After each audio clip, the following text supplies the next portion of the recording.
I know what it is, guys. Yeah, here we go. There it is. There it is. Yay. There it is. It's the magical use the button. second channel. Yep, I got it. Hey, good morning, guys. How are you?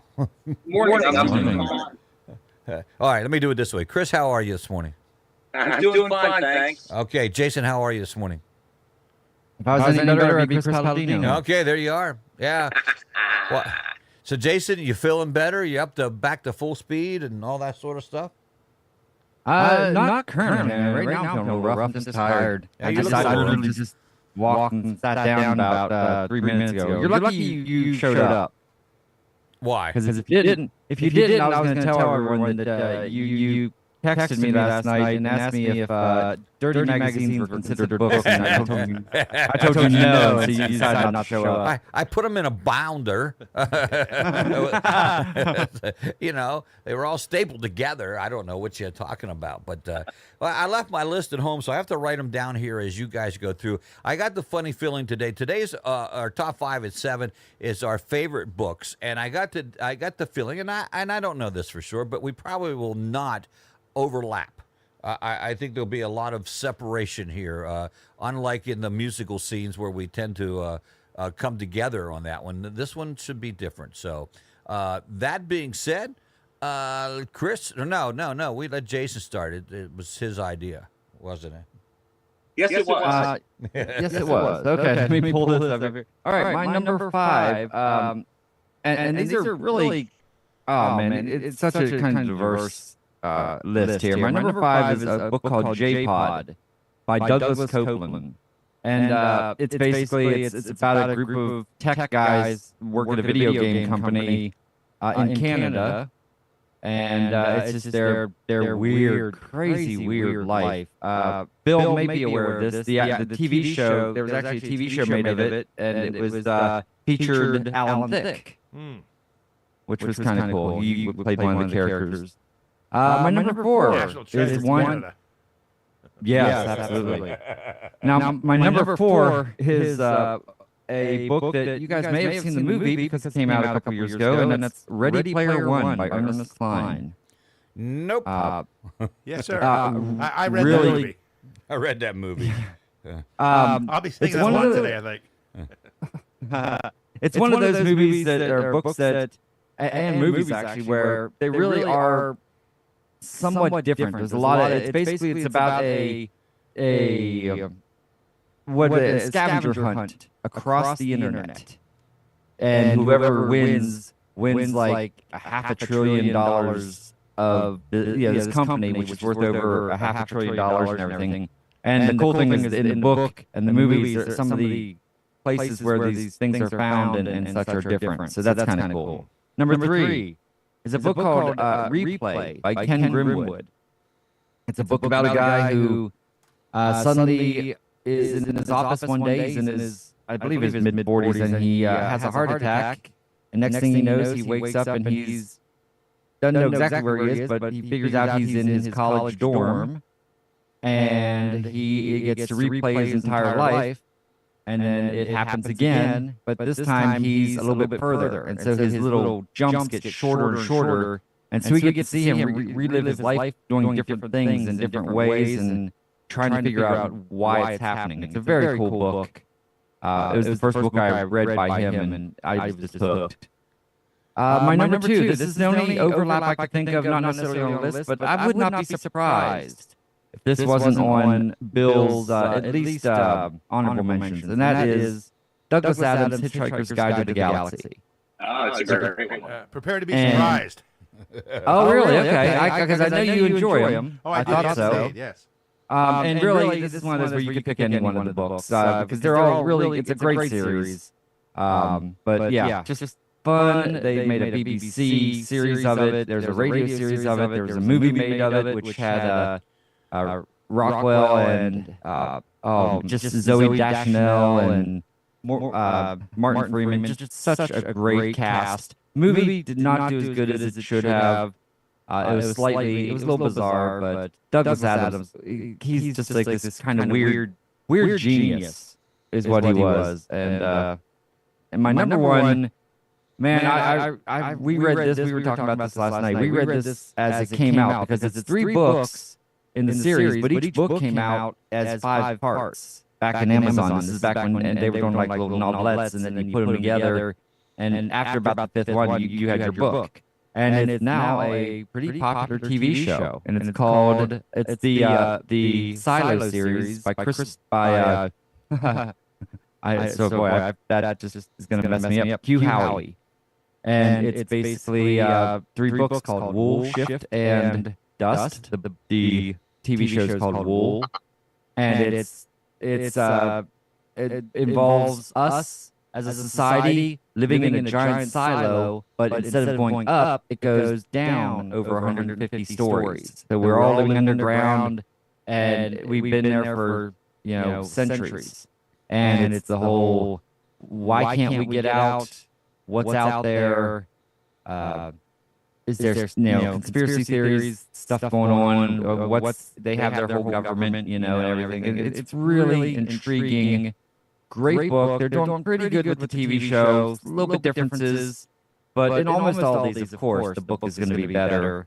And yeah, that's my top 5. I definitely recommend any one of these, and definitely if you haven't seen Wool, go check that out on Apple TV. All right, there you got him. Very good. Chris Palladino, you are up. Yeah. All right. I'm going to start with, I do have a large book collection, and at least half of them are books on the Beatles. So let's just get that out of the way. Yeah, that's kind of what I thought. Let's get that out of the way. I do read a lot of books on rock and roll and, rock and roll history, biographies, that sort of thing. But aside from that, my aunt, my mom's sister, she worked at Doubleday in Smithsburg. She's still with us. She lives over there in Mont Alto. And she used to get a lot of seconds that they would, instead of throwing them out, they'd sell them off to the employees for next to nothing. Right. So she fueled a lot of my interest in books as a kid, because she would give a lot of books to us, and some of them were more adult oriented. Something like The Godfather would show up in the library there, but there were also a lot of kids' books. So that's where I picked up on something that Bill mentioned earlier, the 3 Investigators. I had a big collection of 3 Investigators records. So the Happy Holisters was something that I read a lot when I was a kid. Okay, having said that, one of my favorite books growing up was a book called World Series. And I'm not sure who wrote it, but it detailed all the World Series games from the very beginning up through the time it was published, which was probably mid-'60s. And so it was one of those books you could pick it up anywhere and start reading. And any place in the book, it didn't really have. I mean, it had a start and a finish, but you could pick it up and open up a page and start reading. Right. Another one of my favorites was a book that I kind of read over and over and over again, was the Encyclopedia of Rock and Roll, which kind of shows up now a lot. I really loved The Martian Chronicles by Ray Bradbury, and was also kind of fascinated that they mentioned Hagerstown. Oh, really? Yeah. In Martian Chronicles. I loved To Kill a Mockingbird by Harper Lee. And it was one of those books when I was a kid that I think one of my teachers told me or told the class, that if you read it when you were a kid, you would get a certain, you would get something out of it. But if you read it as an adult, you would get a whole separate set of meanings. And it all, goes back to prejudice and things like that still, loom large in my consciousness. Which also goes towards my favorite book of all time. You're going to think this is maybe a little strange, but it's a children's book. And it was written in 1961 called Suzuki Bean. Okay. And it was written by Sandra Scoplatone, published by Doubleday, so that's probably how I got it. And Suzuki, I thought was a little boy. As it turns out, it was a little girl. And again, that's something that I picked up as an adult when I read it. I didn't pick up on the fact that Suzuki was not a boy, but it was a girl. So I wanted to be Suzuki Bean because Suzuki Bean's parents were hippies. And they lived in Greenwich Village in New York City. And her friend Henry Martin was a rich kid from the Upper East Side. So the two learn about life, love, and how to deal with prejudice in the early 1960s. And the pair finally decide to run away from home and start, and a swinging cat could be a swinging cat in peace and live together. And so it taught, if you read this book as a kid, it taught you about prejudice, about how people would be prejudiced against people with long hair and people who didn't look like them. And those things just rolled around in my brain as a kid, and I still think about it today. Suzuki Bean. That's pretty cool. That's pretty cool. Yeah. Suzuki, Bean. I can't say that I ever heard of it, but I know you didn't sit there and make that up. So, as I'm going to do, Suzuki Bean. All right. What was your favorite, Jason? My number one was the Hugh Howey series, Wool. This is the Silo series. Hugh Howey, Suzuki Bean. All right. Bill, I know what your number one is, but go ahead and give the other four. Are we doing all of our lists? Sure. All right. Sure. My number 5. Okay. What's that? Did you do all your list, Jason? Oh, yeah. Give me our whole list. We didn't do our honorable mentions. Well, that's what I'm asking. Okay. Are we doing those as well? Well, I did it. I don't have any. Chris kind of did. Yeah. Well, I didn't. But you go ahead then. Do yours. I almost had some of my favorites from when I was a kid. For example, I have all of A.A. Milne's Winnie the Pooh stories all in one collection. And that's one of my favorite books to read. I mean, this is a tough one, because especially someone who reads, it's kind of like picking your favorite song. It's tough. But anyhow, so I gave a lot of thought to this. I think we all did. My number 5, this is a heartbreaking book. Came out a few years ago. It's the history of my favorite baseball team, the Montreal Expos, by Jonah Carey. And the full title, it's Up, Up, and Away, but the full title is Up, Up, and Away, The Kid, The Hawk, Rock, Vlad, Pedro, The Grand Orange, Yuppie, The Crazy Business of Baseball, and the ill-fated but unforgettable Montreal Expos. Gee. Got that as a Christmas present. Like I said, it's heartbreaking to read that one. Number 4, like Chris, I like to read the biographies or autobiographies of my favorite performers. My House of Memories, Merle Haggard's autobiography, came out in 1997. Number 3, A History of the American People by Paul Johnson, published that in 1997. He's my favorite historian. I read a number of his books. The first one I ever read was in college. I read Modern Times, which almost made this list. Number 2, The Catechism of the Catholic Church. That's the revised edition. Came out in 1992. It's like a one-volume source of the teachings of the church. It's actually pretty cool to just thumb through it sometimes. And as somebody who teaches, had taught, of course, taught religion at Goretti, I also teach at my church. It's a very handy book to have. And my number 1 is the Bible. And in particular, the Jerusalem Bible. That's the one that I started using back in high school. It's my favorite in terms of its cross-references, its maps and compendium and so on. And the really cool thing about it is a lot of Bibles are, they translate translations. For the Jerusalem Bible, they went back to the original sources and used those and translated from them. So yeah, those are my top 5. My honorable mentions. Oh man, where do you even start? I thought of actually breaking it down like fiction, nonfiction, but instead, here's what I did. One of my favorite authors of fiction is a man named William Goldman, who's done books, he's done screenplays. Oftentimes, he's done like the screenplay to the book he wrote, including The Princess Bride. Which, by the way, the film, he wrote the book, he wrote the film. Both of them just seeping with sarcasm, especially the book. In fact, the whole point of the book is it's actually, like in the movie, it's a grandfather reading a book to his grandson. And the grandson only wants the good parts, and what's really cool is it's actually even a fictional author, a guy named S. Morgenstern. And my daughter and I were talking about this last night. In the copy I have, it actually has ads for other books by this fictional author, none of which are real, of course. But the full title is actually, in case you ever wanted, The Princess Bride, S. Morgenstern's classic tale of true love and high adventure, the good parts version. Believe it or not, they came out in 1973.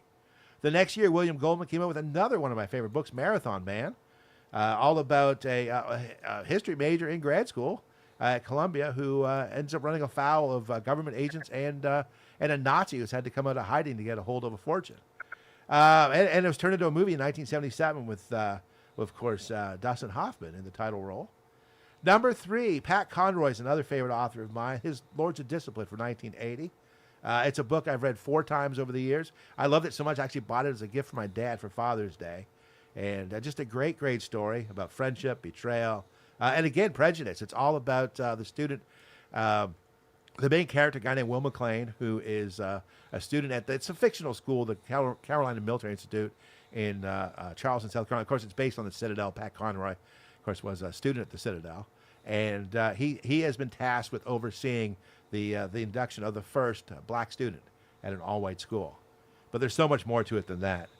Number 4, Mere Christianity by C.S. Lewis.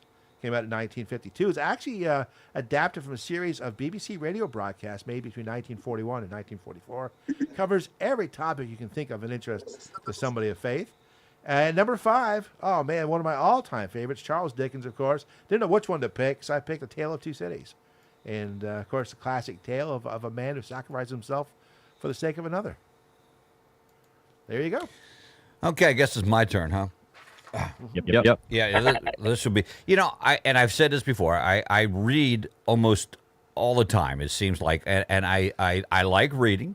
I just don't read books. I probably used to. I read more instructional or improvement books, self-improvement books, which you see they haven't worked yet. But nevertheless, and I've read a lot by Jim Davis. Yeah. I've read a lot of educational books in my lifetime, unfortunately, or fortunately, whichever way you want to look at it. But I do have, I struggle with this. At one time, I had a rather extensive library, but Rhonda made me move them out of my room. Yeah. And he binded them and he was all good to go. They're all together right You now. know what's sad, though? We moved out of our apartment into our house back in like 2005. Yeah. I had boxes and boxes, of course, of movies and boxes and boxes of books. Yeah. The boxes and boxes of books are still in the attic. The movies, of course, were all unpacked. Oh, they're all Within unpacked. a week Yeah. of, Yeah. You all got the vinyl and CDs and all that. Those are all unpacked. They're all unpacked. Yeah. So my number 5. Now I put this down because I remember this book so well. Not the contents per se, but I remember reading it, and I remember reading it like in 3rd grade, 4th grade, 5th grade, and 6th grade because we always had to do book reports, right? Right. And I took the same book because I already had the book report. So it was Babe Ruth's story. It was, I don't know who did it, but it was about Babe Ruth, George Herman Ruth, growing up in Baltimore and all that stuff. Yeah. Now, this is not to be confused about the book that Mike Bach wrote, Baby Ruth. It's the candy bar. It's a really different story, all in all, on that one. So that was my number 5. My number 4, as Bill said in his, this just stuck in my head because I had to read it in school, The Tale of Two Cities by Charles Dickens. What did I say? Dixon? Charles Dixon. Wow. Well, He left the Dixon Service Center. Hell, not to writing. be confused with the book Dave Dixon wrote, The Tale of Two Engines. They're a little different. They're different books altogether. But it struck me, the opening line and the best of times, worst of times, and how many how many times do you use that in everyday language? It's a far, far better thing I do than I've ever done. Yes. A far, far better place to which I go than I've ever been. That's right. Yeah. I use that as the morning show is the best of times, and actually the morning show, the worst of times. Period. That's how it is. Number 3 and number 2 are a little different. Glory Land: The History of the Negro in Greencastle by William P. Conrad. It's a great read. It is a great read. Yes. Yes, and number 2, William P. Conrad, the same Conagajig History of the Greencastle Antrim. Now, I've said this 1,000 times. And so you hopefully let me do something here real quick. William P. Conrad was our first superintendent of schools at Greencastle. He was also the mayor, the Burgess, whatever at the time. They didn't call him the mayor. They were still Burgesses until 1955. I think. Yeah, I didn't want to do he that. Was Ted Alexander's. Yes, he was Ted Alexander's stepfather? No, uncle. uncle. And I'm looking for something, and his son. This is, by the way, this is his son right here, Michael Conrad. You might recognize him. Oh yeah. Broadcasting from the Wade Lynn Studios, we are WRGG LP Greencastle. That's his son, Michael. Very cool. Neat. And for those who don't know, Ted Alexander was an historian who actually worked for the National Park Service. you're right. Yes, he did. And a former Marine.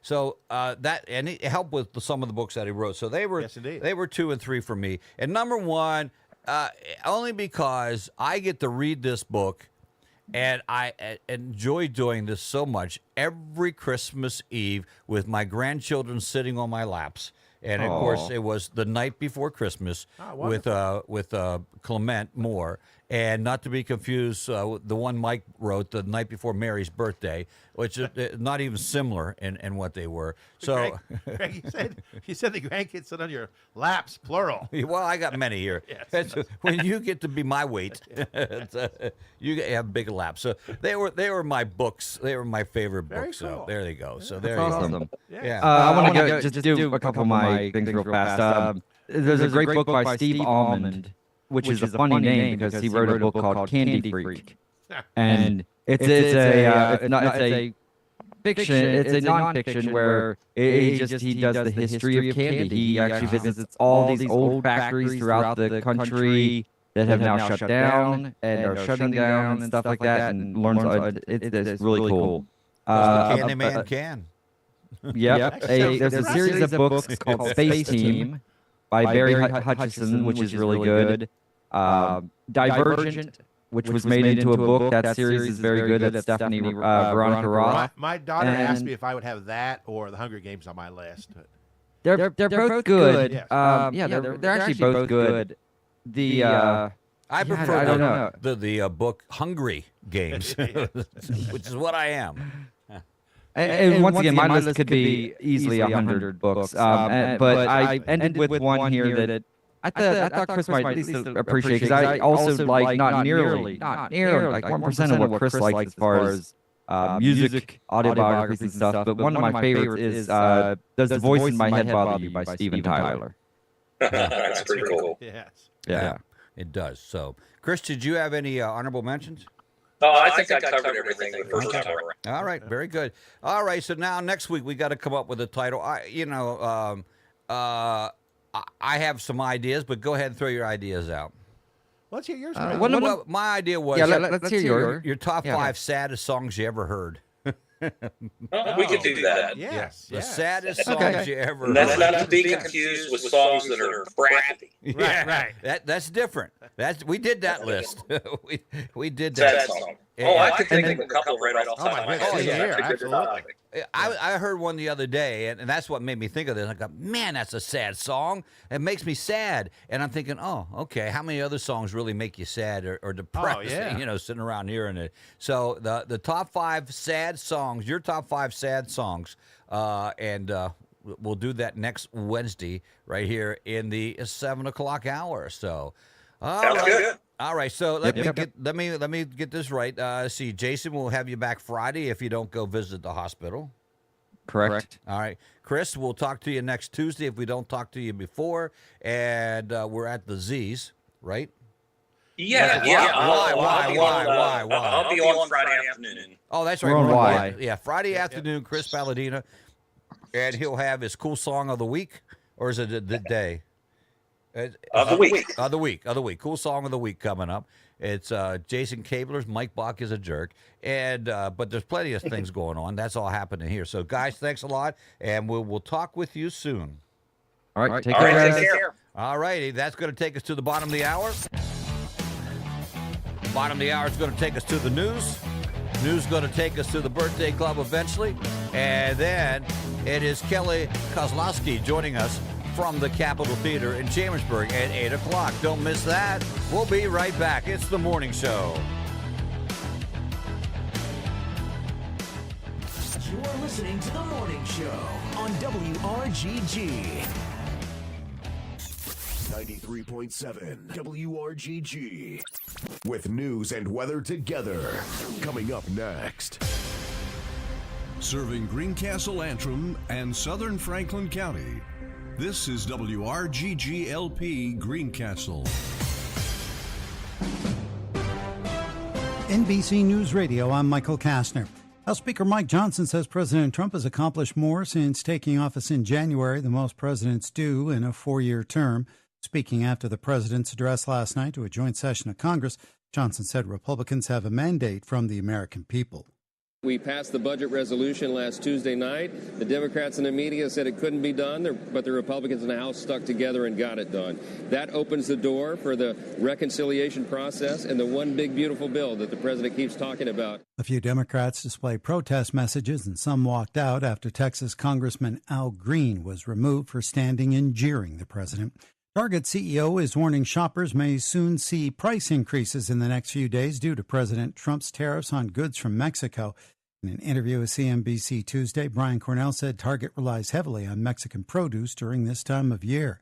Michael Kastner, NBC News Radio. As the seasons change, you can always count on Lumber Direct for everything you and your family need. From outdoor gear to home essentials, Lumber Direct has you covered. You'll find a wide range of tools, supplies, and equipment for any project or adventure. Lumber Direct also features an outstanding armory and a nice selection of sporting goods. Whatever your project or weekend endeavor might be, Lumber Direct should be your first stop. Conveniently located at 10 East Walter Avenue in Greencastle, we thank Lumber Direct for helping to support WRGG and many other community events.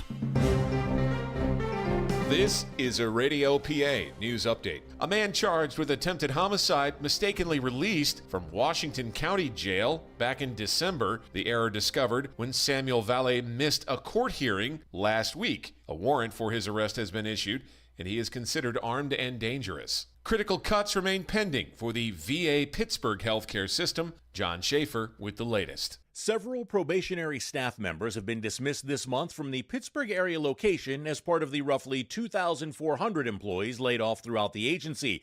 The cuts are a part of the Trump administration's efforts to slash costs throughout the federal government. Pennsylvania has the fourth largest veteran population with more than 800,000. At the same time, the Trump administration's tariffs are set to go into effect, sending ripple effects throughout economies across North America and elsewhere. A new deal announced by the White House with President Trump saying a high-profile chip maker is set to invest at least $100 billion in the U.S. Trump saying Taiwan has invested heavily in the U.S. This $100 billion in new investment will go into building 5 cutting-edge fabrication facilities in the great state that we just discussed, Arizona, and will create thousands of jobs, many thousands of jobs. Geisinger Health System is launching a private police program. Hospital officials say Geisinger police officers will be equipped with tools not available to traditional security, including firearms and non-lethal weapons. The officers must have previous law enforcement experience and pass an extensive background check and training. Pennsylvania politics. In Pittsburgh, Mayor Ed Gainey claims Trump supporters are pouring Here's money what is happening around. the I'm O'Connor Connie Jig. campaign The in an effort Greencastle to Antrim derail Food his Pantry will be progressive distributing policies. food on the Speaking second and about third Allegheny Wednesdays County from 9 a.m. to Controller 12 Corey noon, O'Connor, as well who's as been the first outpacing Thursday Mayor from Gainey in 6:30 p.m. to 8. I'm Ryan Daniels, and you're up to date with Radio PA. Greencastle Ace Hardware is expanding again to serve you even better with a larger inventory of in-stock merchandise to select Here's what from. is happening around. Greencastle Ace I'm Hardware Connie is a Jig. locally owned, The family Greencastle business Antrim with a Food friendly, Pantry will be knowledgeable distributing customer food on the service second and staff, always third available Wednesdays if you from need 9 help with a.m. to shopping for 12 your hardware noon, needs. as well as the Greencastle first Ace Thursday Hardware from is 6:30 conveniently p.m. to located at 8 p.m. 785 If you South suffer from Washington food Street, near the insecurity, fire station. Ace Hardware also offers custom glass cutting, window and screen repair, house and auto key cutting is available. Have a question? You may call Greencastle Ace Hardware at 717-597-7799. Greencastle Ace Hardware is a proud supporter of WRGG.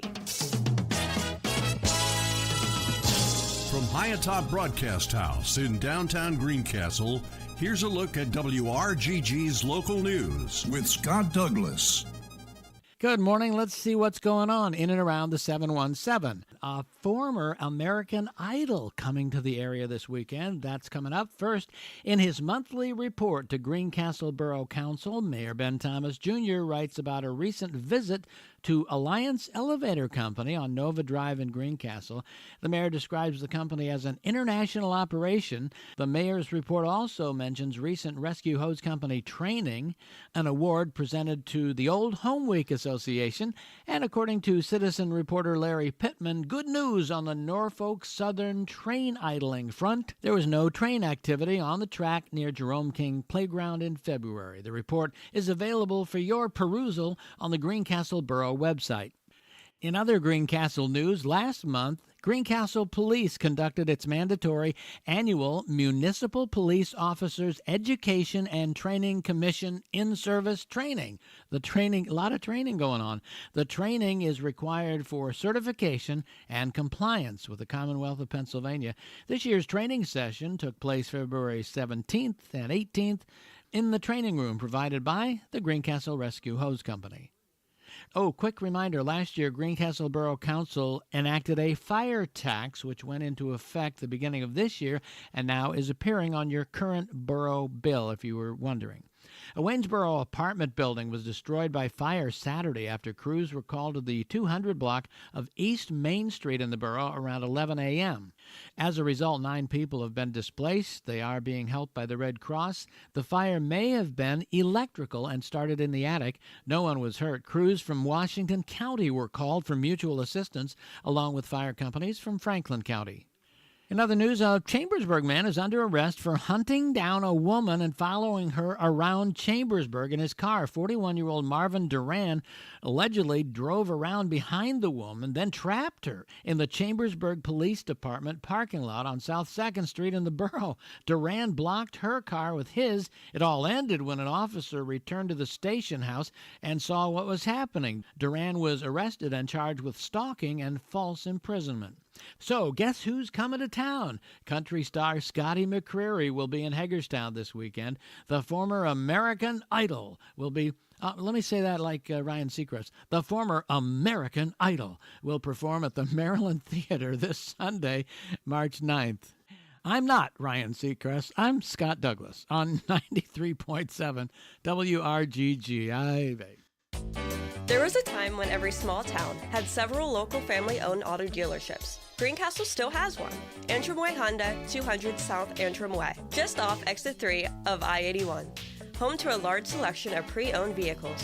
Something for every budget. All pre-owned vehicles are put through a multi-point inspection. When you drive away, you'll know your ride is safe and dependable. You may check out their inventory online at antrimhonda.com. And while your vehicle is being professionally serviced, you can relax with some great refreshments in the cafe at Antrim Way. Antrim Way Honda, a much appreciated supporter of community radio, WRGG. Here's a look at local sports with John Freeman. Blue Devil athletes are honored for their performance during the winter sports season.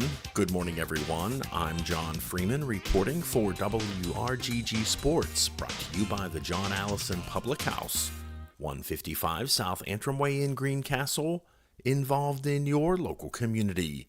The Mid-Penn Conference yesterday released their 2024-25 Winter Sports All-Star teams, as several Blue Devils were recognized for their performances during the year. Boys basketball player Carter McCauley was named to the division coach's second-team All-Star squad, while Alex Albright was named to the third team. Senior girls basketball player Meadow Gambacurta was named second-team Colonial Division All-Star by the girls basketball coaches. There was one Blue Devil individual wrestler honored, as Chance Zimmerman received honorable mention in the Colonial Division. Finally, the Blue Devil boys wrestling team was voted by the Colonial Division coaches to receive the 2024-2025 Sportsmanship Award. Elsewhere, Waynesboro's Rayshawn Frazier Hewitt was named first team to the Colonial Boys Division All-Star squad in basketball, while Waynesboro's Brianna McElwam was named to the girls' first team All-Star squad. Finally this morning, the Blue Devil United bocce team finished 5th yesterday at the 8-team Pennsylvania State Regional Tournament taking place in Juniata. The team won 2 matches and lost 1 on the day. That's a look at sports for a Wednesday. Have a great day, everyone. I'm John Freeman reporting for WRGG Sports, brought to you by the John Allison Public House, 155 South Antrim Way in Greencastle, involved in your local community. Set the dial on the Wayback Machine. Crank up your radio. It's rock and roll in the rearview mirror as we take a look back at this week in rock and roll history. This week in rock and roll history, 3 p.m. on Saturday afternoon and again at midnight on 93.7 WRGG. WRGG weather. Now the weather forecast for WRGG. For today, we will have mostly cloudy skies. It will be windy with rain and isolated thunderstorms. Rain may be heavy at times in the morning hours, high around 62. South winds becoming 21 to 31 miles per hour with higher gusts. Partly to mostly cloudy tonight with showers and isolated thunderstorms, low around 40. It will be mostly cloudy and windy on Thursday, high around 46. Northwest winds becoming 21 to 31 miles per hour with higher gusts. Becoming mostly clear Thursday night, it will be windy, low around 31. Northwest winds at 20 to 30 miles per hour, diminishing after midnight. Friday, mostly sunny skies, high around 52. For WRGG, I'm nowcast meteorologist Jim Vaughn. Currently 55 degrees, cloudy skies in downtown Greencastle. The humidity is 75%. Record high today, 79 degrees. It's we're to get to 59, so we won't set a record there in 1976. 6 degrees in 1978, so close together. 28 degrees to 48 degrees, your normal temperatures for this time of the year. We're way above that expected temperature. 6:37 in the a.m. when the sun came up, 6:07 in the p.m. when it'll set. 11 hours, 30 minutes of daylight. Again, right now, 55 degrees. 55 degrees at 93.7 WRGG and on the web at WRGG.org. I'm Greg Hoover. Bill Gord coming up just a few minutes away. Kelly Kozlowski joins us from the Capitol Theater, Executive Director. Always good to talk to her. She's coming in at 8 o'clock right here at 93.7 WRGG. Tomorrow, Vern McCauley in the 8 o'clock hour. It's Vern's day tomorrow. And, of course, Jackie at the mic in the 7 o'clock hour. And then on Friday, besides Jason joining us at 7 o'clock, it is Janet Pollard from the Franklin County Visitors Bureau right here at your community morning show and your community radio station, 93.7 WRGG. Stupid is as stupid does, sir. Mama says stupid is as stupid does. Stupid is as stupid does. Stupid is as stupid does, sir. Stupid is as stupid does, sir. And people are crazy. They're not very smart at times. I'm telling you. You heard in the local news today. Yeah, that one could be. That one could qualify. Oh yeah. What'd the guy do? He was stalking the woman, but he corners her in a parking space at the police station. At the police station. Yeah, you're not going to get caught for that. No. Oh, man. People are, I don't know. Here's number one today. A new driver in China. He was being congratulated. Just got his driver's license. Young kid being congratulated by his friends. They were sending text messages. Unfortunately, the kid was driving when the text messages came. He took his eyes off the road, made a wrong turn on a bridge, and went into a river. His friends were congratulating him on passing his driver's test. Thankfully, the young man was able to escape his car before he sunk, but he did dislocate his shoulder. Now, two things here. That kid went to the Jason Cable School of Driving. He wants his money back, Jason. Yeah, and then on a bridge to boot, where there's a potential of going off the bridge. Yes, indeed. That's number one. Number two, a French court delivered a 6-month suspended sentence to a compulsive postman who stole around 13,000 letters and stored them secretly in his attic for more than a decade. The retired postman was also fined $4,500. Why? And why do you keep them? Burn them or something. Right. I don't know. That's some kind of weird compulsion. Yeah. Yes. Or read the letters. I don't know. I don't know. Number three, drunken Japanese burglar messed with the wrong woman when he tried to steal her designer wallet. The guy knew it was a designer wallet. The man was tackled by the woman and arrested after he tried to steal 3 bags from her office. He had threatened to stab the woman with a knife, but she grabbed his arm and cornered him before a male customer came to her aid. She says she was scared, but she was desperate because he was trying to steal my bag with my precious Louis Vuitton wallet inside. it's strange what women will do when things like that happen. Now, how'd you like to be in prison jail with that guy? What are you in for? you don't want to know. No, tell me. No. Number 4, a woman and a man and a woman about to miss a flight to Mexico at Miami International Airport thought they could speed things along by hurling a cup of coffee at the face of an American Airlines worker. When their coffee tantrum didn't work, they tried to force their way onto the plane, but much to their surprise, the would-be passengers were arrested instead. The man was charged with resisting an officer without violence and trespassing, while the woman was charged with 2 counts of battery and trespassing. You're late. Forget it. It's your fault. Oh, exactly. Can't change it. Yeah, that's number 4. Number 5. I don't understand how people think that that's going to help. Yes. Right. Yeah. Well, if I throw coffee in your face, you'll certainly open the door then. Exactly. Yeah. Number 5. A church in Little Steeping, United Kingdom, reported the theft of 3 religious paintings, including one that reads, "Thou shalt not steal." The paintings, housed in heavy wooden frames, feature the Lord's Prayer, the 10 Commandments, and Moses delivering the commandments. Something sacrilege by that. Just the whole thing. It kind of reminds me of a comedian who once said, "Yeah, I started reading the Bible." He said, "I stole one from a hotel room." Yeah. That whole "do not steal" part. They should have put that in the first page. Yeah, right off the bat. And number 6 today, a flight out of China was delayed for 2.5 hours when a couple with their infant baby refused to leave the toilet and return to their seats. The couple and their child were eventually removed from the flight. First of all, how you get 3 people, even those little baby, in one of those toilets? Yeah. Those things are small as they are, small as can be. So let's review, and then we'll do the birthday club. And when we do after that, we'll come back and tell you the winner. Don't forget, you can text us at 717-444-WRGG or send us an email at studio@WRGG or text me as most do. And we'll get our winner here. Number 1, new driver reading text crashes into the river. Number 2, French postman stole 13,000 letters. Number 3, woman tackles thief who tried to steal her wallet. Number 4, late passengers hurl coffee at American Airlines worker. Number 5, painting stolen from a UK church, including "Thou shalt not steal." And number 6, family refuses to leave plane toilet. Now, I have to tell you, they're not as humorous as sometimes they are, but nevertheless, they're stupid. So we'll pick one. We'll find a winner, and we'll let you know right after. Let me hit this button right here. Right after we do this, the birthday club. The birthday club. Everybody celebrates the birthday club on WRGG. Starting back in 1658, the brothers Antoine de la Mothe Cadillac, French explorer, trapper, trader, politician of New France, which stretched from eastern Canada to Louisiana. He was the founder of Detroit and served as governor of Louisiana. Cadillac, Michigan, Cadillac Mountain in Maine, and the Cadillac car were all named after him. 1824 saw the birth of James Merritt Ives, American lithographer, bookkeeper, and businessman. He oversaw the business and financial aspects of Currier and Ives, which he co-founded and co-managed with his business partner, Nathaniel Currier. He worked for the company for over 40 years. Emmett J. Culligan, born in the state in 1893, American businessman and water treatment pioneer, and founded Culligan International.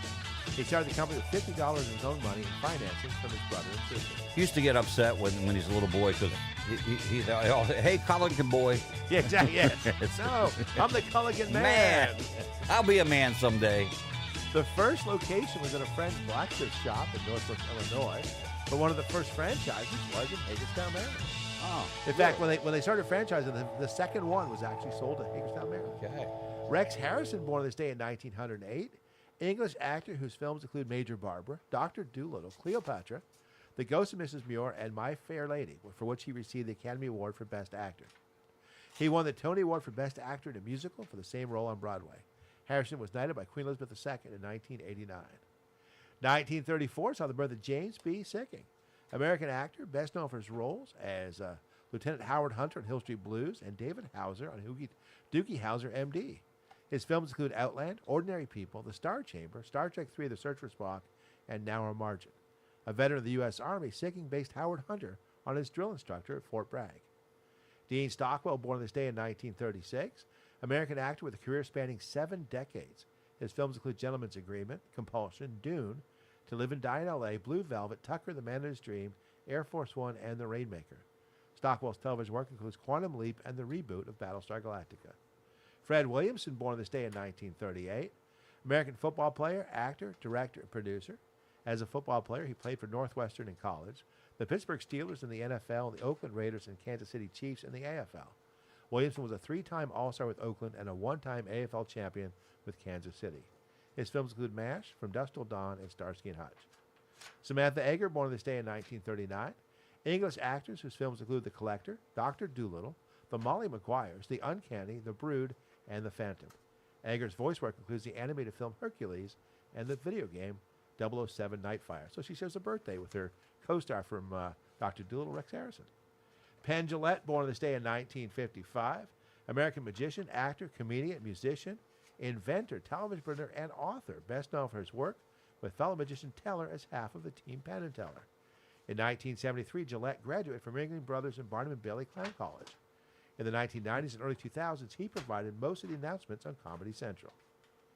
Andy Gibb, born on this day in 1958, English singer and songwriter whose recordings included 3 #1 songs, I Just Want to Be Your Everything, Love is Thicker Than Water, and Shadow Dancing. Gibb was co-host of Solid Gold and performed in productions of The Pirates of Penzance and Joseph and the Amazing Technicolor Dreamcoat. He was the younger brother of Barry, Robin, and Maurice Gibb, the Bee Gees. John Frusciante, born on this day in 1970, American musician, the guitarist for the Red Hot Chili Peppers. Their songs include Give It Away, Under the Bridge, and Scar Tissue. He has also released 11 solo albums and 7 EPs. In 2012, Frusciante was inducted in the Rock and Roll Hall of Fame as a member of the Red Hot Chili Peppers. And Eva Mendes was born on this day in 1975. American actress whose films include Hitch, Training Day, Too Fast, Too Furious, Ghost Rider, The Other Guys, The Place Beyond the Pines, Out of Time, and We Own the Night. She has appeared in music videos for songs by Will Smith, the Pet Shop Boys, Aerosmith, and the Strokes. But Greg, I think you have the real celebrity birthdays for us. Absolutely. Here they are for the 5th day of March. We have a birthday for Mary Miller celebrating today. Happy birthday, Mary. Ashley Whitener is, 41 today. Sorry to announce your age, but it was there. Devin Pensinger is having a birthday today. He lives in Colorado. Happy birthday to Tim. Charlie Heinball with a birthday. Linda Reed as well. And Declan Patterson is having a birthday today. He is a direct descendant of Brian Patterson from the weekend edition of The Morning Show. Excuse me. Something in there. Repeat when we do it in 1 hour. It's Birthday Club right here at 93.7 WRGG and on the web at WRGG.org. Don't forget you can participate by sending your information. Go to our webpage. You'll find the information there for you to fill out the information, for us to get the information for the Birthday Club. Wow, that was hard. Harder than it should have been. Let's see here. Coming up just a few minutes away, Kelly Kozlowski joins us, and we'll be talking about the Capitol Theater. That's right after the news at 8 o'clock. We need to go back and review here real quick our entrance to the Stupid Is, Stupid Does. New driver crashes into the river while reading text. Number 2, French postman stole 13,000 letters.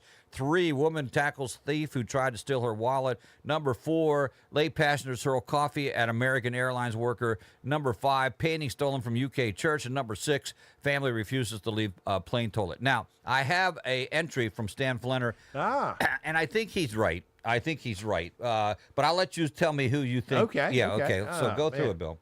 Well, this is tough. It really is. Because now a couple of them are just weird. Yeah. Like a French postman with a fetish for people's mail. Yeah, it's just weird. I think the Chinese family not leaving the bathroom. Just weird. That's weird. There might be something else going on there. Maybe Yes. one of them was sick. I don't know. But stealing paintings from a church is just it just seems wrong. Just wrong. Stealing Just in general. wrong. Yeah. Especially stealing what one had the 10 Commandments. And one actually said, do not. Read it. That's Thy shall exactly, not steal. Yes. I guess it's just a strong sense of irony there. Yeah. Tackling the guy, of course, that just makes him look bad. But of all of them, if we're going for the stupidest, I've got to say the new driver in China texting ends up driving off a bridge. I was going with that one too, but Stan Flenner is like an upset in sports. Is a dark horse coming in. He says it has to be the Chambersburg man who stalked the girl. Yes, of course. In the parking lot of the police station. If we're going to include that, absolutely. Well, That's the winner. Yes. We're going to go with that one. Oh, absolutely. Because I don't know. So there it is. That's what's going on. Here's a great story, Bill. I thought you enjoy.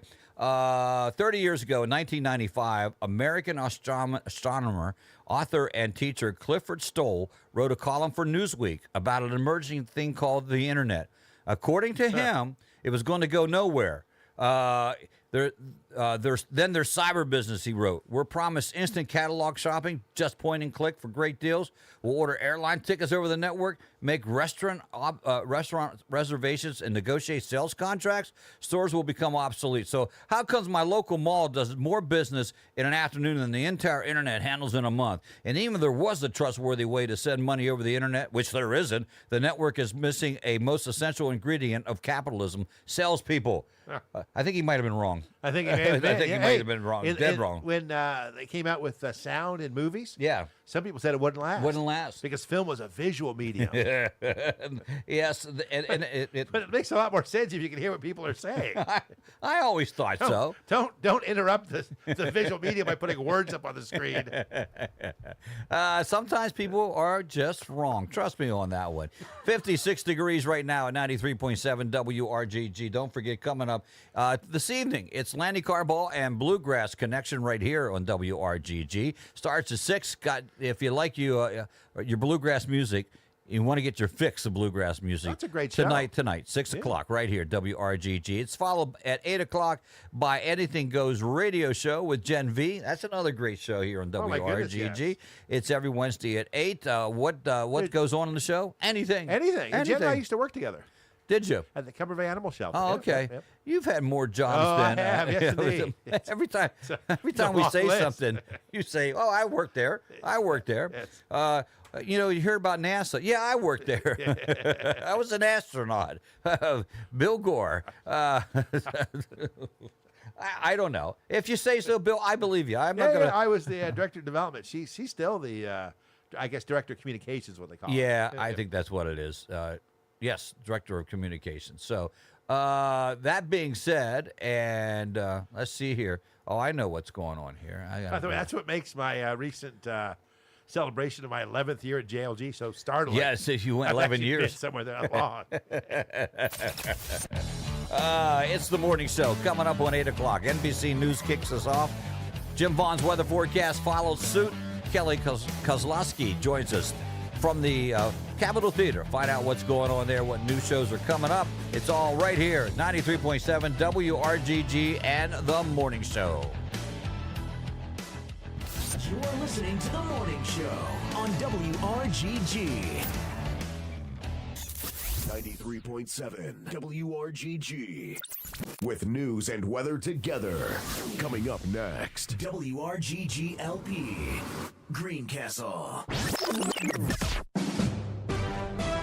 NBC News Radio, I'm Michael Kastner. President Trump says he's working to end the war in Ukraine. Speaking to a joint session of Congress Tuesday night, Trump said millions of Ukrainians and Russians have been needlessly killed or wounded in the conflict, and there's no end in sight. It's time to stop this madness. It's time to halt the killing.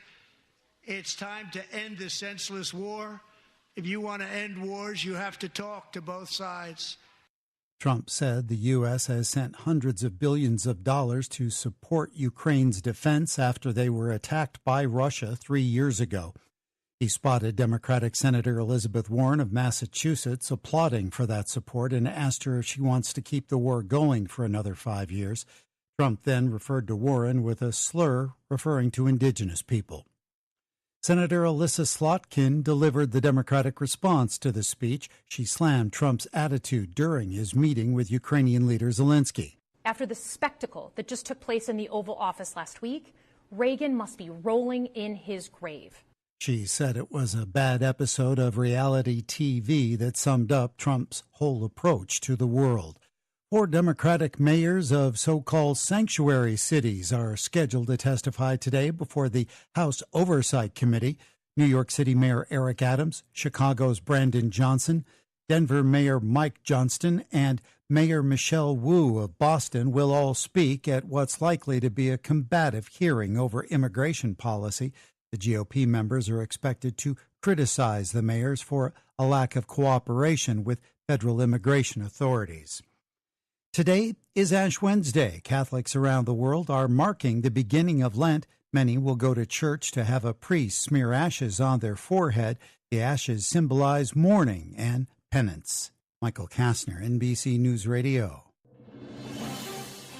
Franklin Hospice, a nonprofit provider of hospice care and end-of-life services, has been licensed in Pennsylvania and is now open to serve patients and their families. This organization also operates Hospice of Washington County, which has built a trusted reputation of quality caring for over 40 years. The team at Franklin Hospice consists of nurses, social workers, CNAs, chaplains, volunteers, and bereavement staff. They will work with the hospice physician and the patient's primary physician to offer a number of services, including managing the patient's pain and symptoms, assisting the patient with the emotional, psychological, and spiritual effects of dying, providing needed medications, supplies, and equipment, coaching the family and caregivers how to care for the patient, and providing bereavement care and counseling to surviving family and friends. Franklin Hospice is available 24 hours a day, 7 days a week, 365 days a year to provide support. For more information, call 717-504-3465 or visit franklinhospice.org, a nonprofit organization. Right here in hometown Greencastle, you'll find always fresh, home-style salads made the way you like, prepared locally in their very own kitchen. That's Branded Meats and Deli, 102 South Antrim Way in Greencastle. Macaroni, potato, redskin potato, cream slaw, coleslaw, and others. Looking for something for lunch or enough for the entire family's evening meal? You'll find it all at Brandon Meats and Deli. Having a special event, Brandon offers a large catering menu with a wide variety of options, including setup and serving your guests. They are open Mondays 8 a.m. till 3 p.m., Tuesday through Friday 8 a.m. till 6 p.m., and Saturday 8 a.m. till 4 p.m. Brandon Meats, helping to support the programming of WRGG. We at Tracy's Orchard would like to remind the community that we are now open year-round with our many varieties of apples, peaches, and other tree-ripened fruit. Tracy's Fruit is also available at Country Breeze on Route 11 in Marion, and will be pursuing other retail outlets. Tracy's Orchard, another proud sponsor of Community Radio WRGG.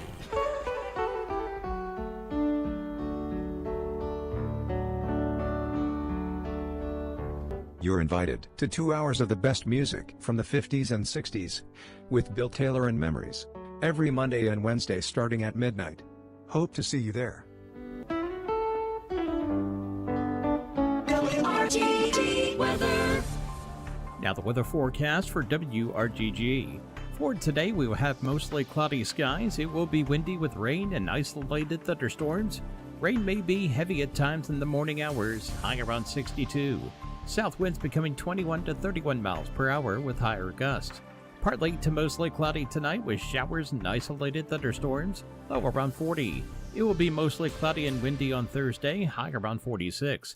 Northwest winds becoming 21 to 31 miles per hour with higher gusts. Becoming mostly clear Thursday night, it will be windy, low around 31. Northwest winds at 20 to 30 miles per hour, diminishing after midnight. Friday, mostly sunny skies, high around 52.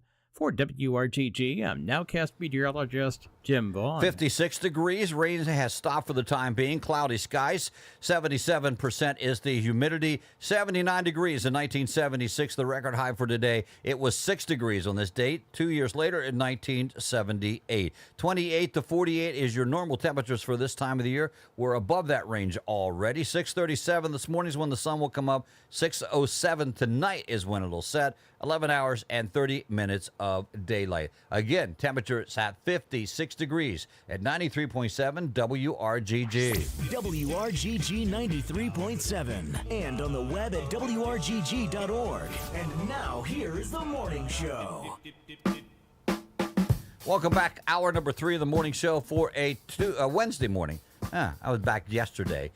I like to live back in time there. It is Wednesday morning. It is March the 5th.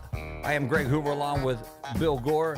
Joining us today on the radio program, Kelly Kozlowski from the Capitol Theater. She is the executive director. Good morning, Kelly. How are you?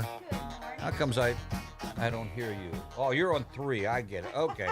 There we are. Good morning, Jen. You're sitting in seat 2 using mic 3. Not your fault. But so just confused me a little bit, and I'm easily confused. Greg, I was going to say Greg's easily confused. Easily confused, as a I'm matter. just here to keep you on your toes. I know, Greg. and you're doing a great job of it. So, first of all, Someone has to. Yeah, someone does. Bill It's a doesn't do it. full-time job. Yes, thanks for being here. We appreciate it. Thank you for having me. I asked you off the air, are you still having fun? And your answer was, of course. Yes, yes. That was before the interview started.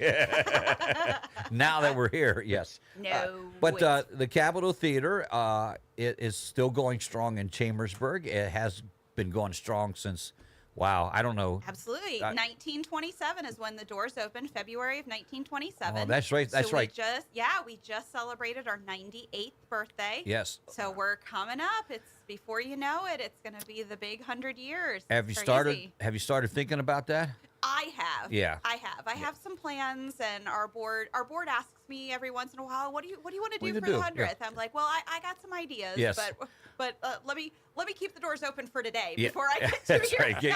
Let me get there first. That's a big deal, though. Yeah. Oh, it really Especially is. for a theater like that. It's really the cultural heart of this county. Absolutely. Yeah. Absolutely. And it's one of those things. Back in the fall, I went to a conference. There's an organization called the League of Historic American Theaters. Oh, really? Yeah. And exactly. It's Yeah. a nationwide organization, and their whole mission is to preserve and protect and assist historic theaters, Okay. whether it's performing arts venues or movie theaters or whatever. And that's their mission, is to protect cultural centers like the Capitol Theater, Right. whether it's live performance or films. And just kind of having the conversation with them, and how every year their numbers kind of dwindle because these places, it's so hard for them to survive. Right. Are there a lot of them? There are. Okay. Their membership is about 150. Okay.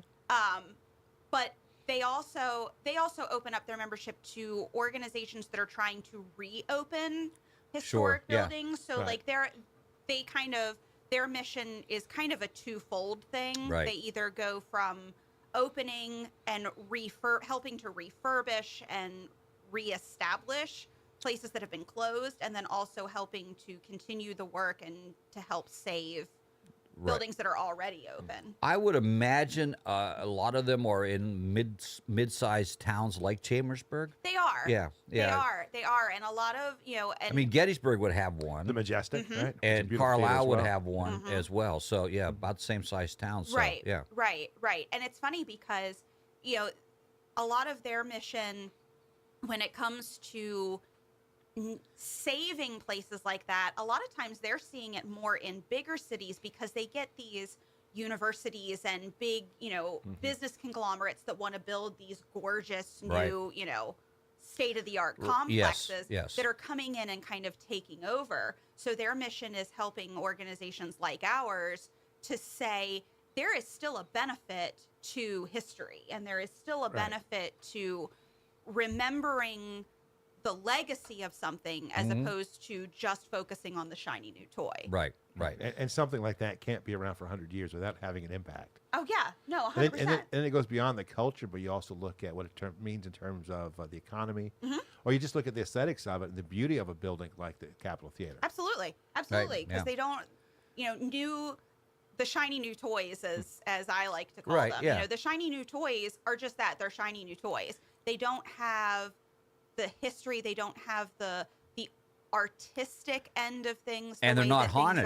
Exactly. They're not haunted. Exactly. And we are. We have a lovely ghost in our theater. Yes. It's been said many times. Exactly. Yeah. I say goodnight to him every night before I leave. Now, have you? And we'll get back to the important stuff. Have you ever felt the presence?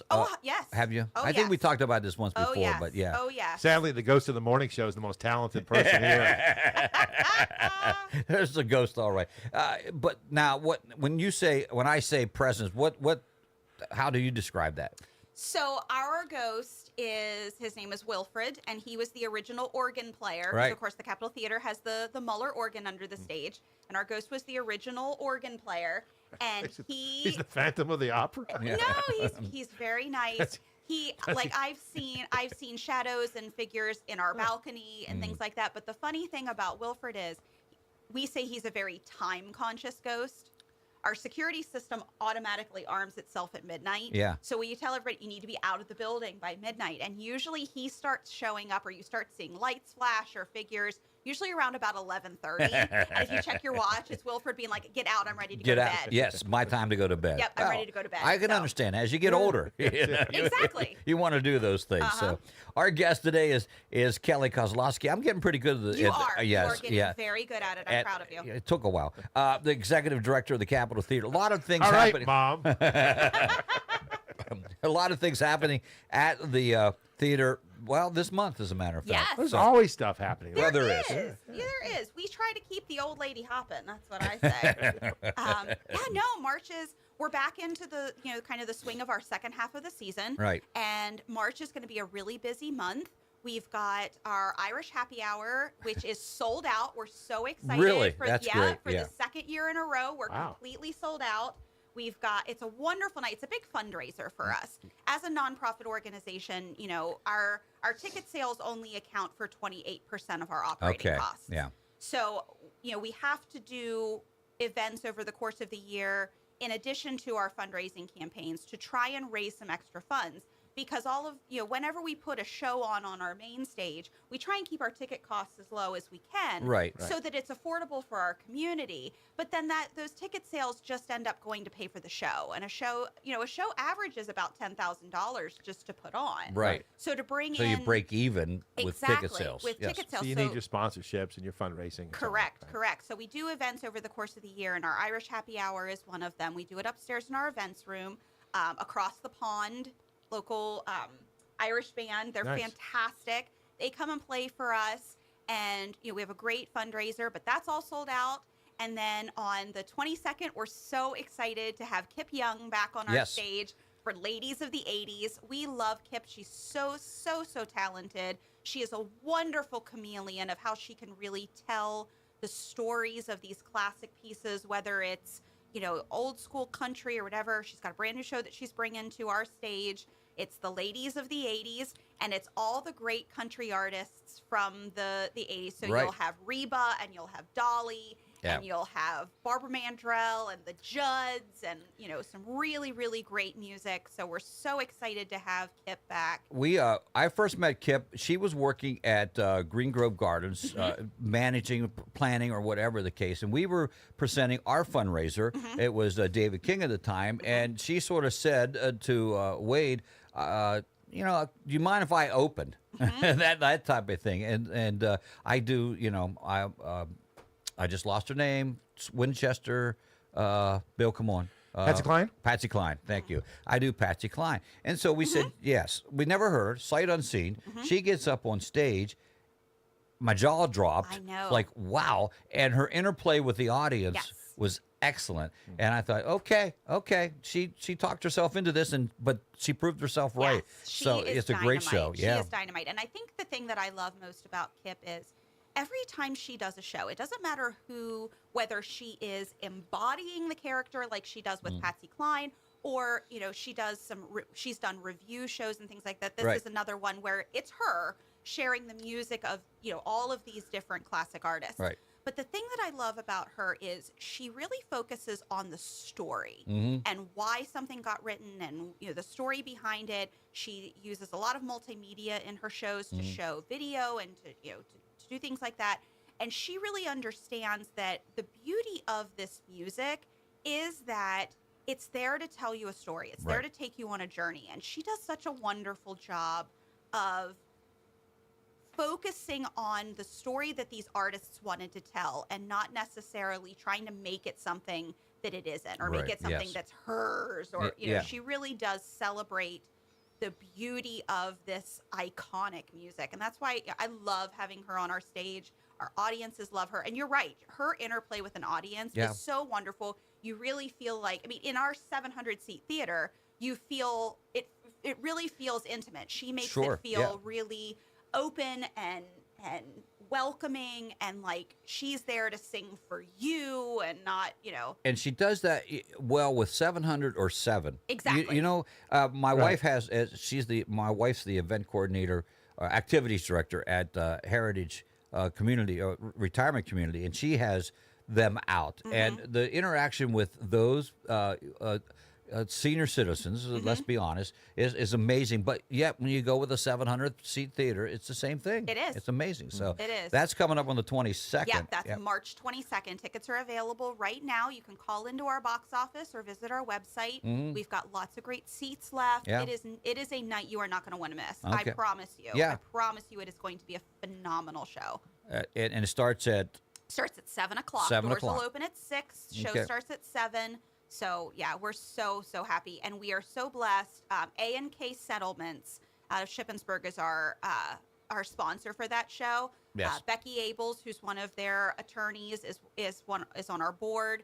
I love Becky. She is a huge supporter of the arts Yes. in Franklin County in general, but especially the capital. So we're so blessed to have A&K Settlements on as our sponsor for that show. They were one of our first sponsors that signed on for the season, and they said, we want to support this show. We want to support local talent on our Capitol Theater stage, which is really, really important. So, we're really blessed to not only have such phenomenal local talent as Kip on our stage, but also a local business that's willing to step up and say, we love what you're doing, we support what you're doing, and how can we help? It's all local. I know. It's all local. Tying that together. Hey. Our guest is Kelly Kozlowski from the Chambersburg Capitol Theater, and we're talking about all things Capitol Theater here today.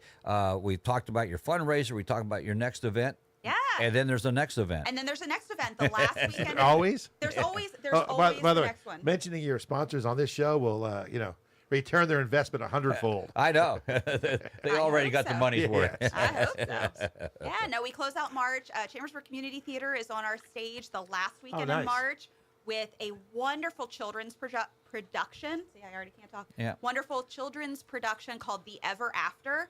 It's a kind of a fairy tale telling, but the beautiful thing about this show is it's all children. Oh, it's cool. all children on stage. It's all local kids. Wow. They put on a fantastic show. You will be blown away by the talent of these little kids. Yeah. They're all, they're all younger. They're young kids just getting kind of their first theater experience. And they are so stinking cute. I can't even tell you. Somehow I knew you were going to use that stinking They're cute so part. I don't know. stinking cute. Please put that up on the marquee, please. Yes. They're so stinking cute. Oh my gosh. So- Oh my gosh. I was at the theater a couple of weeks ago, and they were in rehearsing, and I was moving through, I wasn't paying attention, and I stopped. I'm like, oh my gosh, I gotta stand still for I hate standing still, but I'll stand still and watch them. Yeah, that's great. When is that? That is the last weekend in March. Okay. It's All right. they do a Friday night show and 2 shows on Saturday, an afternoon and an evening show. So and the nice thing about that show too is that it's a wonderful opportunity if you've never brought your young kids to theater before. It's a nice short show. I think it's about an hour. Oh, okay. It's a great way to introduce young kids to theater because it'll make you laugh. It's characters that they're familiar with, but shown in a new way. Right. And kids tend to be a little more attentive to other kids than they do to they'll find the characters more relatable. Exactly. So if you're thinking about and want to expose your kids to something new, give them kind of that first experience, this is the best way to do it. Great way to do it. Very That cool. is the last weekend of March. So for everything you've mentioned is in March. Yeah. That's amazing. Well, we haven't got out of March yet. Yeah, exactly. Right. Wait till she gets to April. Yeah, I got events in April. In April, we've got You're a Good Man, Charlie Brown on our stage with Chambersburg Community Theater. Okay. We've got Beatlemania Magic coming on April 26th, which is the top-rated touring Beatles tribute in the country. And you talk about the musical act, not Beetle Bailey. Correct. Okay. Well, he does magic. They often get confused. Yes, they do. I apologize. I should have specified. Yes, Beatlemania Magic, a tribute to the Beatles. Okay. And they do everything from Ed Sullivan up through Sgt. Pepper. Oh, wow.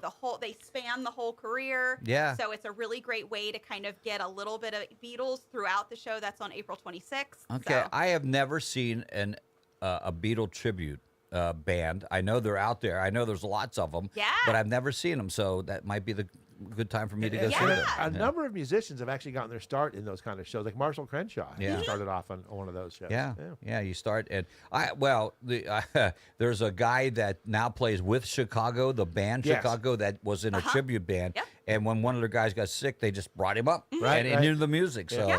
so that'll be exciting. Now, do you usually get big crowds for that? We do. Yeah. We do. And it's nice because, a lot of people really enjoy the tributes, and we work really, really hard. When we bring a tribute band in, we make sure that they are, absolute top quality.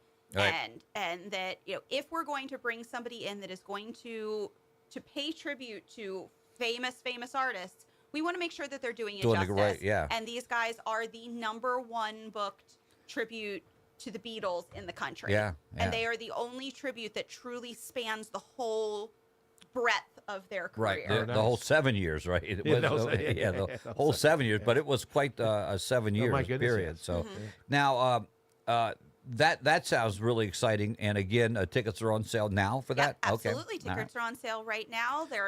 No ticket is all of our tickets are under $40. We make sure that everything is affordable for our community. We want to make sure that nothing stands in the way of coming to celebrate art in Franklin County. Okay, and when you go there too, you also have you have a nice concession stand or whatever you call it, bar and everything else. Yes, We do concessions and bar. You can come get a drink, get some popcorn, get some snacks. Yeah. Come and just people enjoy. can also rent out space for events. They can't can. Like They can. meetings and so. They can. They can. We try and give a little bit of everything at the Capitol Theater. Okay. So what else in April? Anything else in April, or do you try to do? How's that work? Do you try to do once a month, or as like the Beatles touring group? Mm-hmm. Okay, they're here, so we're going to book them when they're coming through. Well, for our big main stage shows, I usually I just booked our 25-26 season. I know you're always ahead. I already everything from fall of 25 through spring of 26 is already contracted. So I work about a year and a half ahead, and So you could go on vacation for a year and you'll be okay. you're hilarious. Thank you. That Thank is you. Not quite the case. Yeah.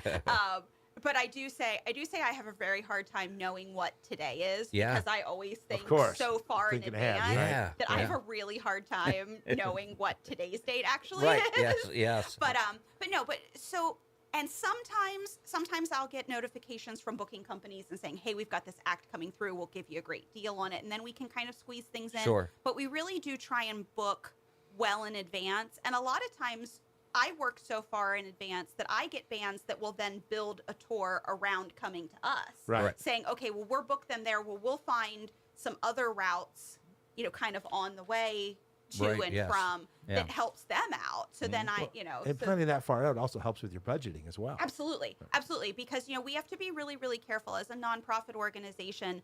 We have to be very, very cognizant of our funds and what's coming in and what's going out. And a lot of times what's coming in is much less than what's going out. Right. So we have to make sure that we're really watching and that I'm booking smartly and that I'm making sure that, yes, we're getting quality, but we're also being aware of funding. Right. And then also those entities that are looking for sponsorship opportunities like to plan ahead as well. Exactly. Like I've already reached out to sponsors for our 25-26 season to say, here's what I've got available. Now let's look at the type of person that's going to come to these shows. Right. And because we really do try very hard when we book a season to do something in different genres, for different age groups, for different tastes. So the person that might come to one show might not necessarily come to another, but a business can say, okay, well, my business demographic fits the type of person that would come to this show. So I would like to, put my name out and tie into this. Whereas somebody else may say, oh no, I like this demographic of people over here. So I'd rather tie myself to them. And also it gives them the opportunity then from the second we announce, we can say, oh, hey, we're doing X show and so is sponsoring it. So there's a year's worth of of their name being out there tied to something. Right, and all your shows are on your webpage, so it's always there. And the further out you advertise it, the more exposure they get. Absolutely, and we have a really great social media presence, and anytime we have a sponsor, we make sure that they're in every social media post that we have, and they're getting the exposure that way. They're getting exposure on our website. They're getting spoken about when I do interviews. They're getting, and I try very hard to make sure that I'm talking to a lot of different people and sharing, what we've got going on, and then thanking and, letting people know that we can't do it without our sponsors. We rely so heavily on our sponsors that, we need them. So I want to do everything I possibly can to thank them and make it worth their while. And make sure they feel like they got a return on their investment. 100%. 100%. And part of it, though, too, is I would think for the sponsor as well is that they their community involvement, not just the exposure they get, but the fact that they're giving back to the community. Even if they didn't get any exposure, they did a good thing. Well, and it engenders goodwill as well. Yes. Absolutely. Yes. Yeah, the and goodwill. it's tax deductible because we are a nonprofit organization. So you're making a contribution to a nonprofit organization. You're supporting, you're supporting the arts in our community. You're supporting a sector that is losing funding across the country by funding sources. So the fact that you're stepping up as a sponsor and as a business saying, look, I understand the importance of this and what this provides to my community. Right. I want to see it continue. That's amazing. That's an amazing feat for a business. Right. It is. It really is. And thank goodness our community is very giving in those things, and they like to give back. They love the sense of community that they provide. We've been very blessed in this one. Yes. Now, I know sometimes you can't tell us, but every now and then you have this big show coming, and you'll look and say, well, we have one coming, but I can't say yet. You have one of those? I do. Okay. All right. Can you tell us? I do. No. I gotta. I can't officially tell you, but I will tell you this. We are kicking off our season next year.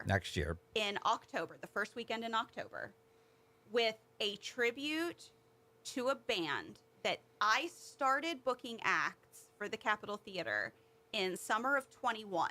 And we're now we're coming up on 25. Right. We're in 25.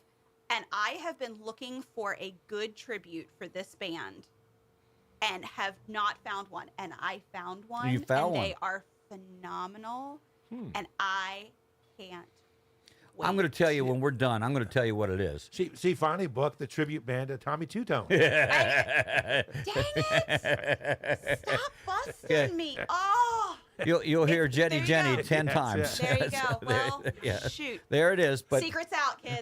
Secret's out. Believe it or not, you could have gotten the actual Tommy Two-Tone for a reasonable price. Cheaper on that one. So I'm going to tell you who it is afterwards. I don't want to ruin your surprise with that, but be waiting for that announcement coming up. Yep, we'll be unveiling our 25-26 season this spring. So keep your eyes out for that. But in the meantime, we have got 2 more big main stage shows. We've got Ladies of the 80s coming up on March 22nd. And then we've got Beatlemania Magic coming up on April 26th. We are closing out our 24-25 season super, super strong. Yeah. As well as Chambersburg Community Theater's got some, fantastic productions still coming up this season. Chambersburg Ballet's got another, amazing show coming up this summer. So the Capitol Theater is alive and hopping. Yeah. And all we need is butts in the seats. So bring them out. I'm sure that's a sign in your office, butts in the seats, somewhere, or should be a sign of your. Kelly, have you ever been surprised by how popular a show was? More popular than you expected, or maybe even less popular than you expected? I'll be honest with you. I have been more surprised by something not catching that I thought was really going to catch than I have of getting a big crowd for what I thought was going to get a big crowd. I mean, there is nothing better than being in that room when it's full. Yeah. There really is. Yeah. I mean, anytime there's a show, I live in our tech booth, so it's like looking out over a sea. And my favorite thing is when you just see a sea of phones. Of people, you just see, because they're filming out, but you can see their screen, and it's just like this sea of phone screens. That is my absolute favorite. But there have been some shows that I'm like, why are there not more people here? Right. Well, and there's a lot of factors in that. Obviously, of course, the time of the season. When you book them a year in advance, you don't know what Right. what right. big well, events and I coming try up. and really make sure too to be aware of kind of trends in our community of when certain things happen. Like you don't book things, you don't book a big show on a Friday night in the fall, Right. Because that's high school football. High that's school high school football. football. Yep. You don't do a kids show in the afternoon on a Saturday in the spring because Yeah. that's soccer. And Yeah. you're be careful of like the second or third weekend in December because that's school concerts and like Right. so it's Yes. being cognizant of kind of the trends of I say normal but Yeah. like regular things that happen in our communities and stay away from that. I even look too at like the Penn State schedule Sure. of the home schedule Right. in the Yeah. fall. When is there a home game? When is there a away game? I will I usually book on an away game as opposed Yes. to a home game Right, because right. people Right. A lot of indeed. people from Right. here they'll be traveling. take the so- trip. Yep. Friday night, they're off after the. I know a guy, Stan Flannery, he listens to the show, believe it or not. I don't know why. Friday nights, he'll go to the high school game, get in his camper, drive to State College to be there for the Saturday game. Right. So, you have to be aware of that. Yeah. Kelly, as our time runs to the end here, I always ask, is there something we didn't cover that we need to cover that you want to cover? Well, I want to make sure and say we are still running our Bridging the Gap fundraising Okay. campaign this spring. We'll have our one last push. We are about 70% of the way to our $75,000 goal.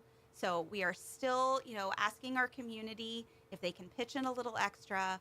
With as I said before, our ticket sales only cover 28% of our operating costs. So just the cost to keep the building running, the utilities, the staffing. We have the lowest staff to event ratio of any performing arts complex in a 100-mile radius.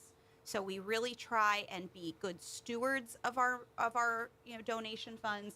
So if you want to see the arts continue in Franklin County, if you want to see opportunities for local performers as well as opportunities for our community to experience great national talent at incredibly affordable prices, please consider making a donation. The Capitol Theater is a 501c3 nonprofit, and we are here to provide a vessel for the arts in our community, but we need our community support to do that. You do. And that's easy enough, I suppose, to go to the website and contact Absolutely. you. Yep. If you go right to our website, right on the front page, there's a donate button. Every little bit helps. Sure. So, and it's the Capitol Theater. I would always put Chambersburg in because the Capitol Theater, there's other Capitol Theaters. Correct. With A's and O's. Yep. Right. We're the Capital with an O, Yeah. theater with an R-E. Yes. .org. But if you put Chambersburg in, that sort of leads you to the right Yes. place. So yes, that's it will. what It is. will 100%. So Yep. we thank our community for their support, but we still ask that if you want to see us continue, please consider making a donation to our organization. Kelly, thanks so much. Always a pleasure to have you here on the radio program with us, and I know we'll have you back Well, because thanks so Beth much will for call having in me. sick and we'll have you back. and I always say yes. I never say no because it's always a pleasure to see you. Good luck with 25, 26, and whatever. Yeah. And before you know it, it'll be the 100th anniversary. That's amazing. Yeah. Your mouth to God's ears. Sir. Yeah, there you go. There you go. Thank you, Kelly. Appreciate Thank it. you. We're going to take a break for the news bottom of the hour, catch up what's going on. Bill has to head out as well. We'll do the birthday club. Tell me something good, what I learned today, and head up to the news at 9 o'clock right here on The Morning Show.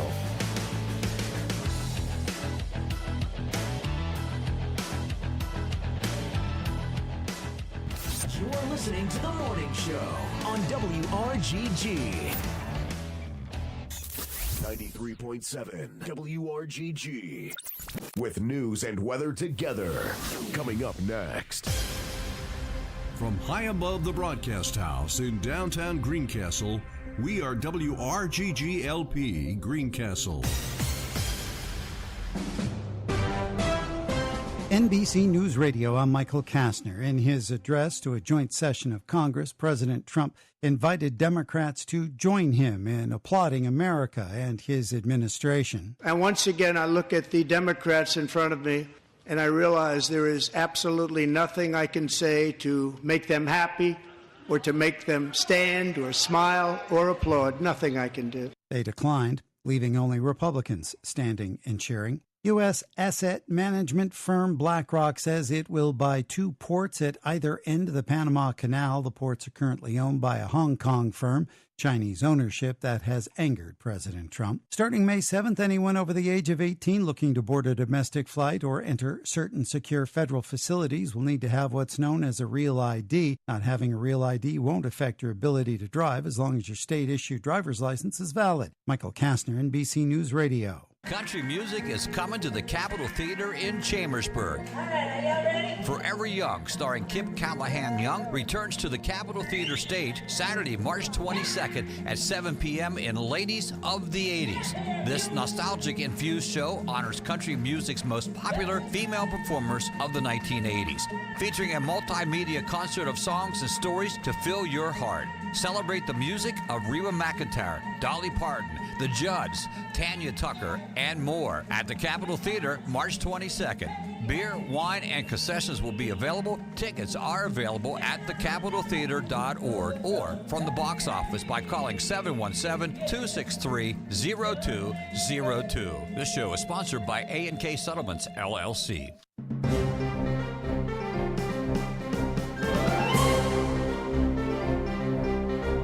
This is a Radio PA news update. A Pennsylvania congressman says he's working to get the rare earth minerals deal with Ukraine back on track.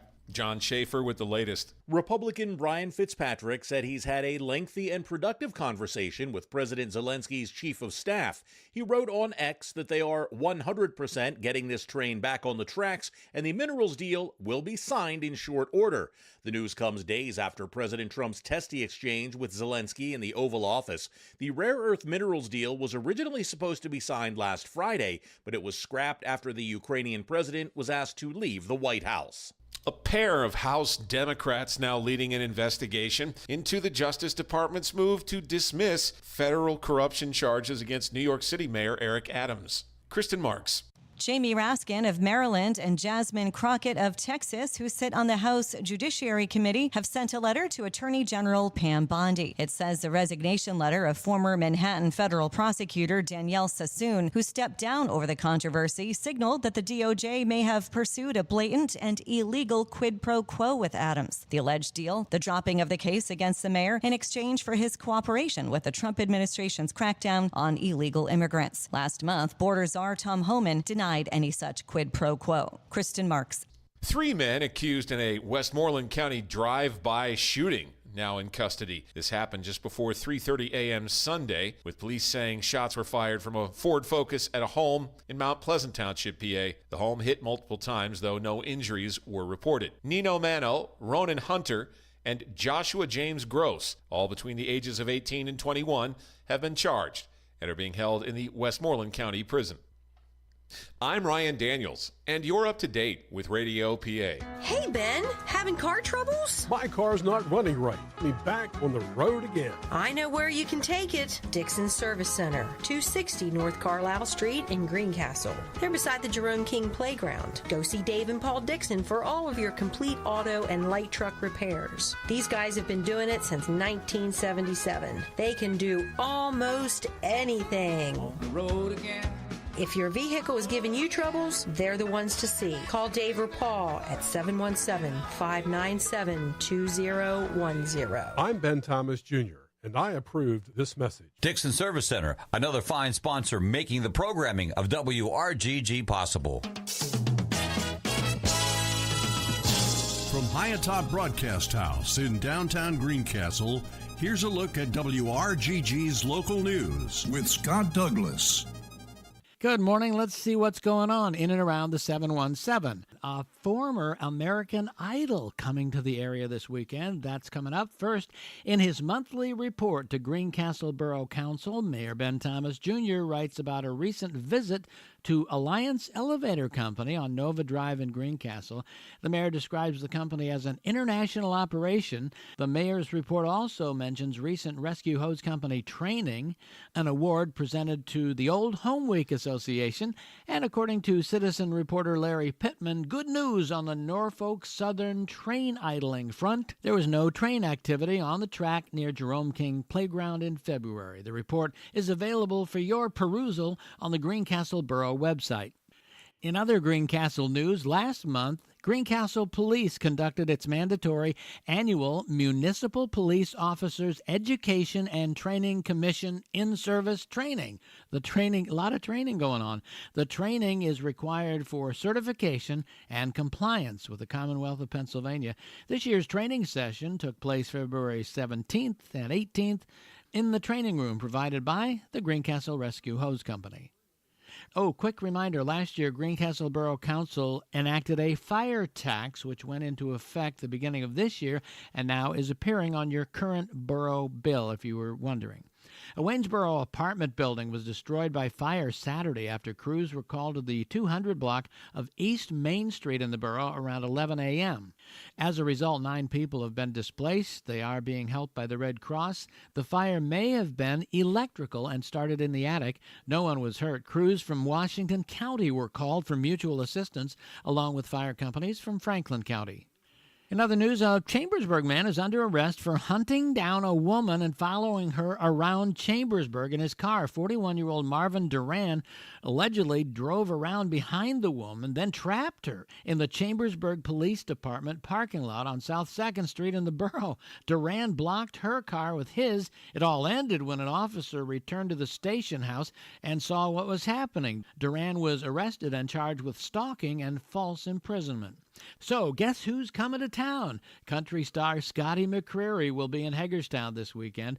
The former American Idol will be, let me say that like Ryan Seacrest. The former American Idol will perform at the Maryland Theater this Sunday, March 9th. I'm not Ryan Seacrest. I'm Scott Douglas on 93.7 WRGG. Greencastle Ace Hardware is expanding again to serve you even better with a larger inventory of in-stock merchandise to select from. Greencastle Ace Hardware is a locally owned, family business with a friendly, knowledgeable customer service staff, always available if you need help when shopping for your hardware needs. Greencastle Ace Hardware is conveniently located at 785 South Washington Street near the fire station. Ace Hardware also offers custom glass cutting, window and screen repair, house and auto key cutting is available. Have a question? You may call Greencastle Ace Hardware at 717-597-7799. Greencastle Ace Hardware is a proud supporter of WRGG. Here's a look at local sports with John Freeman. Blue Devil athletes are honored for their performance during the winter sports season. Good morning, everyone. I'm John Freeman reporting for WRGG Sports, brought to you by the John Allison Public House. 155 South Antrim Way in Greencastle, involved in your local community. The Mid-Penn Conference yesterday released their 2024-25 Winter Sports All-Star teams, as several Blue Devils were recognized for their performances during the year. Boys basketball player Carter McCauley was named to the division coach's second-team All-Star squad, while Alex Albright was named to the third team. Senior girls basketball player Meadow Gambacurta was named second-team Colonial Division All-Star by the girls basketball coaches.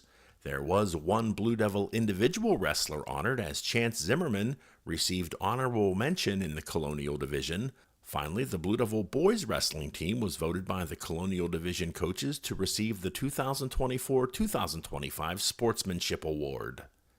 Elsewhere, Waynesboro's Rayshawn Frazier Hewitt was named first team to the Colonial Boys Division All-Star squad in basketball, while Waynesboro's Brianna McElwam was named to the girls' first team All-Star squad. Finally this morning, the Blue Devil United bocce team finished fifth yesterday at the 8-team Pennsylvania State Regional Tournament taking place in Juniata. The team won 2 matches and lost 1 on the day. That's a look at sports for a Wednesday. Have a great day, everyone. I'm John Freeman reporting for WRGG Sports, brought to you by the John Allison Public House, 155 South Antrim Way in Greencastle, involved in your local community.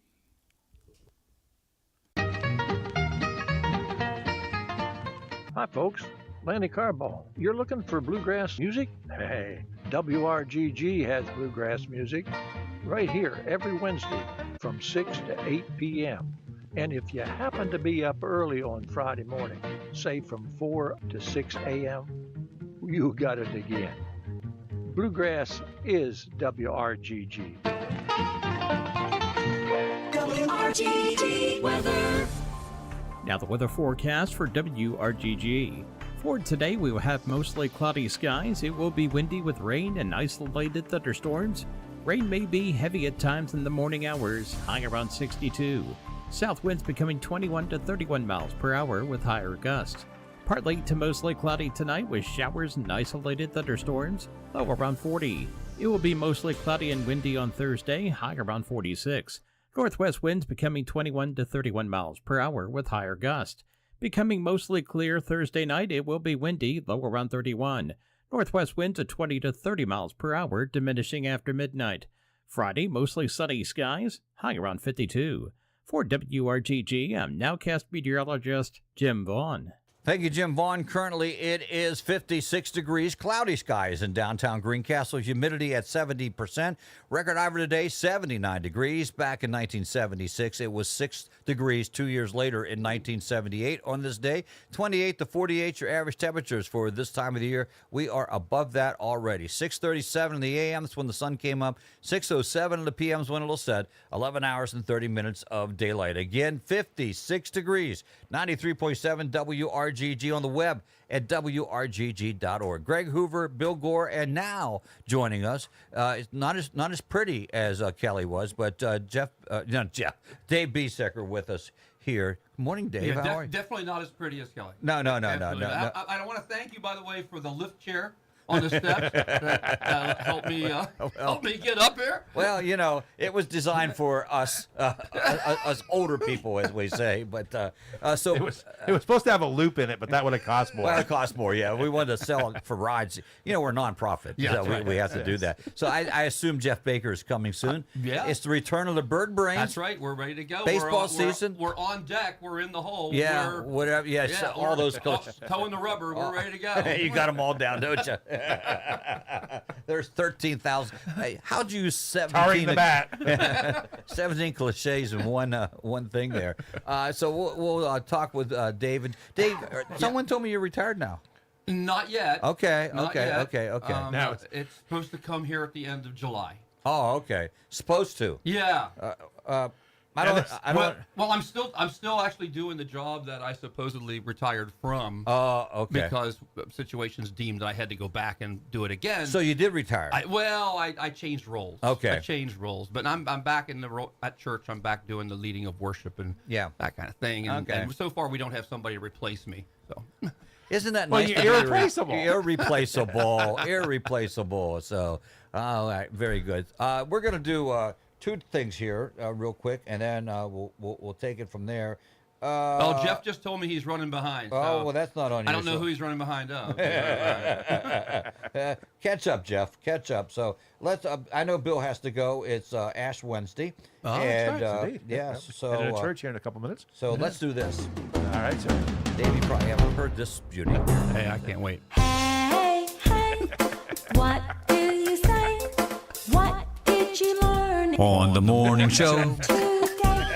Greg Hoover. It's a fine piece of production. Bill, tell us what you learned today. Right. Bill takes notes. He's ahead of the game. We learned that Bird Brains will be back on the air starting this week. Yes. Tomorrow, actually. We learned Dave has the same response that we have when someone says they listen to their show. Really? You do? Is the time slot still 6? Yes, 6:30 on Thursday. Yep. We learned about Kelly and the great work she's doing over at the Capitol Theater. Through our discussion earlier, everybody's favorite books, which I always find it's interesting to learn more about my friends as we have these discussions. Right, yes. Let's see. We learned to not commit crimes in police station parking lots. Correct. We learned that from our friend That's from the local news. Yeah. Yes. Let's see.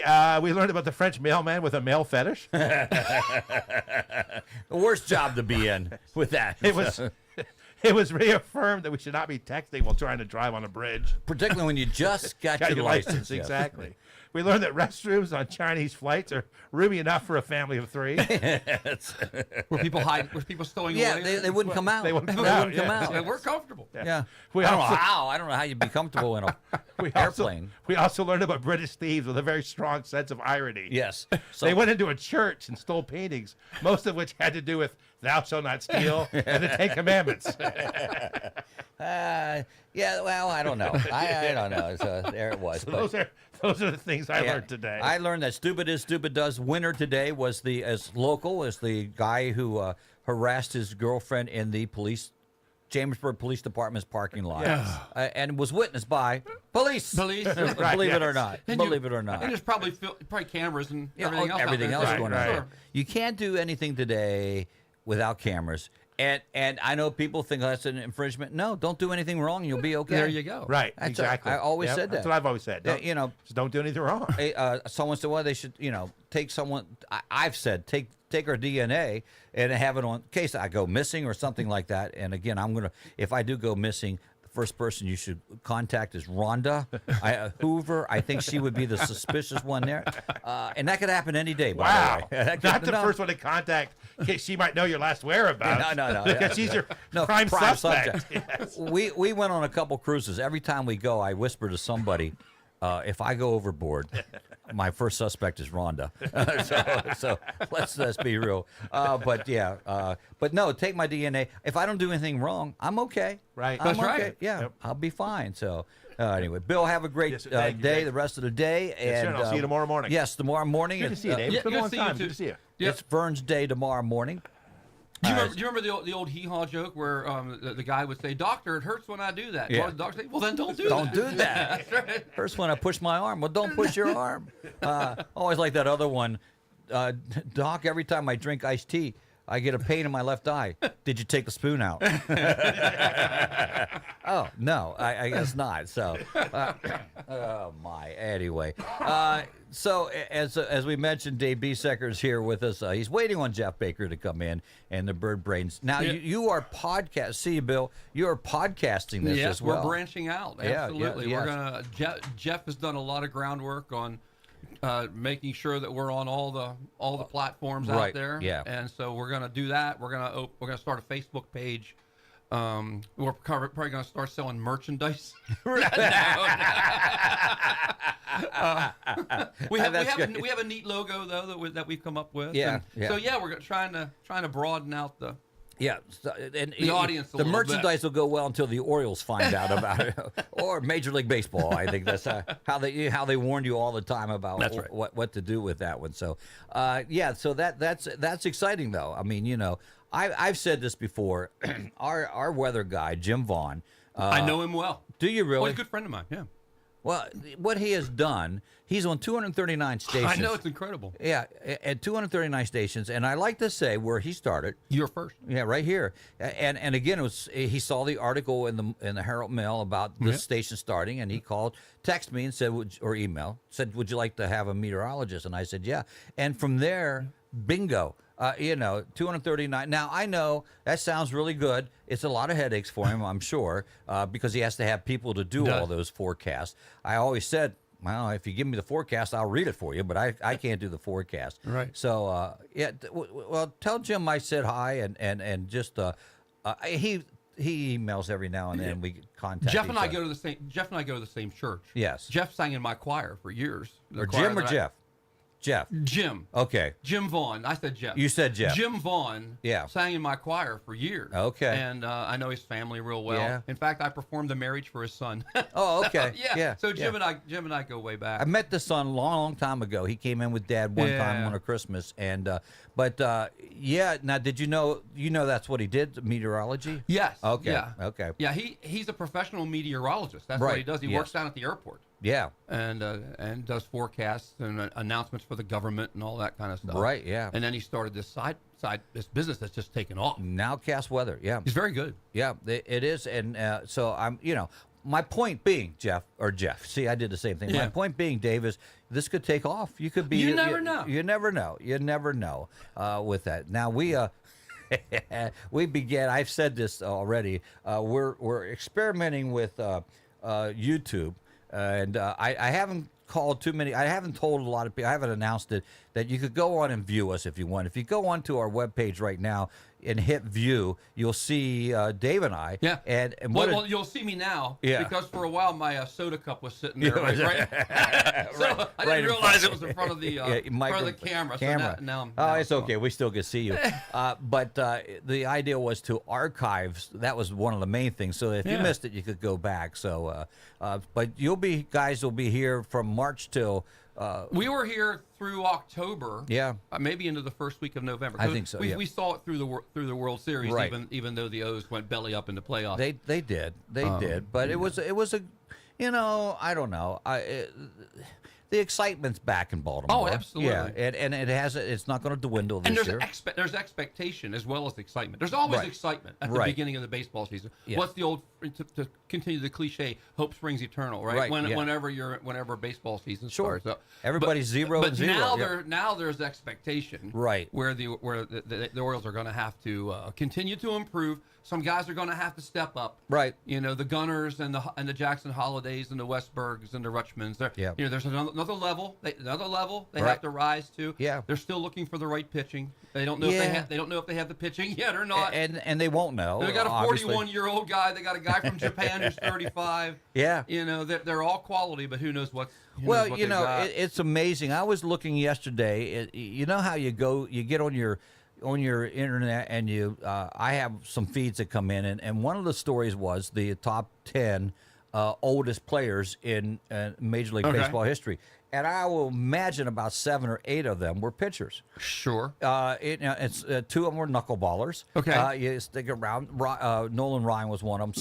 Satchel Paige, of course. Yeah. I think he was 83 when he retired. But was Jamie Moyer on there? I don't know for sure. Jamie Moyer had to be on there. He might have been on there. Yeah. So the pitchers can play a little longer. They can because they're playing. They're only really pitching 1 out of 4 days, maybe one out of 5 now. 5 days now, and only for a couple innings. Nowadays, especially. Yeah. A starter now goes 5 innings. You're good. You're good. Yeah. Where Bob Gibson, Sandy Koufax, those guys, Jim Palmer. If they didn't throw a complete game, they were disappointed. What do you mean you're taking me out in the 7th inning? Just because I got bombed? and Palmer told Weaver to go back in the dugout. Yeah, I know. Get out of here. And so that their longevity can be a lot more. Plus, I think too the care and the physical training part of it can lead to the longevity. So the old guys might be okay. Yeah, well, I mean, Charlie Morton had a decent year last year. Yeah. He's the one that they picked up who's now 41 years old. Yeah. Sagano came from Japan. They only throw every 6 days. Oh, do they there. really? So he doesn't have as much wear and tear. Yeah. And they don't play as many games. Yes. So, all that. Yeah, who knows? Yeah, who knows? Who knows? Now, do you get down to a lot of games? Usually about 3 a year. Yeah. Yes. We all have our tickets. We always go, well, not always. We started it last year as what we want to do as a tradition. Rhonda's father was used to listen to the Brooklyn Dodgers. He lived in Cumberland, could pick up that. Yeah. Jackie Robinson was one of his favorites, so we go on Jackie Robinson Day. Okay. Wear our jerseys, Wear your 42s. Wear your 42s because of Pee Wee Reese saying, one day we'll all wear the same numbers so they can't tell us apart. Yeah. And that's what we do with Jeff Baker. We don't tell him apart. No, we just Jeff gets, we just fine him for being late. Yeah. While he gets situated, I'm going to run down the birthday clubs, the local birthdays for today. Ashley Whitener is having a birthday today. Devin Pensinger is having a birthday today. Mary Miller as well. Charlie Heinball, Linda Reed, Declan Patterson having a birthday today. Happy birthday. Yeah, happy birthday to those. I don't know if I got the... I'm trying to find a camera that has... You don't want Baker. You don't want him on. We have a face. There he is. Face for radio. There he is. Got a birthday, go to our webpage, send in the information. So that's Jeff Baker right there. Mom's probably listening. Well, she probably is. She is. I know. It's on in the house all the time. Yeah. When I show up at Mom's, It's RGG is on. Wow. Thank you, Mrs. Baker. I have to turn it down. Is Hoover on again? Yeah, it's really. I can't take it. Jeff, they're talking about you. So Bird Brains returns. We're excited about that. Yes. Yeah. As we mentioned, we started off on Thursday nights. Bird Brains is 6:30 to 7:30. It's on the sideline with The two young guys that come in and whose names you forget. As he scours for the name. It's here somewhere. Doggone it. That's okay. We know you don't remember us either. Landon and Reese will be here. Landon and Reese will be here. Okay. At 7:30, Gary Klein when he's in town.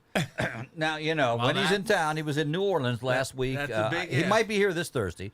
Then he leaves for spring training for about the whole month of March. Right. And he, speaking of old and a tired arm, that's Gary, man.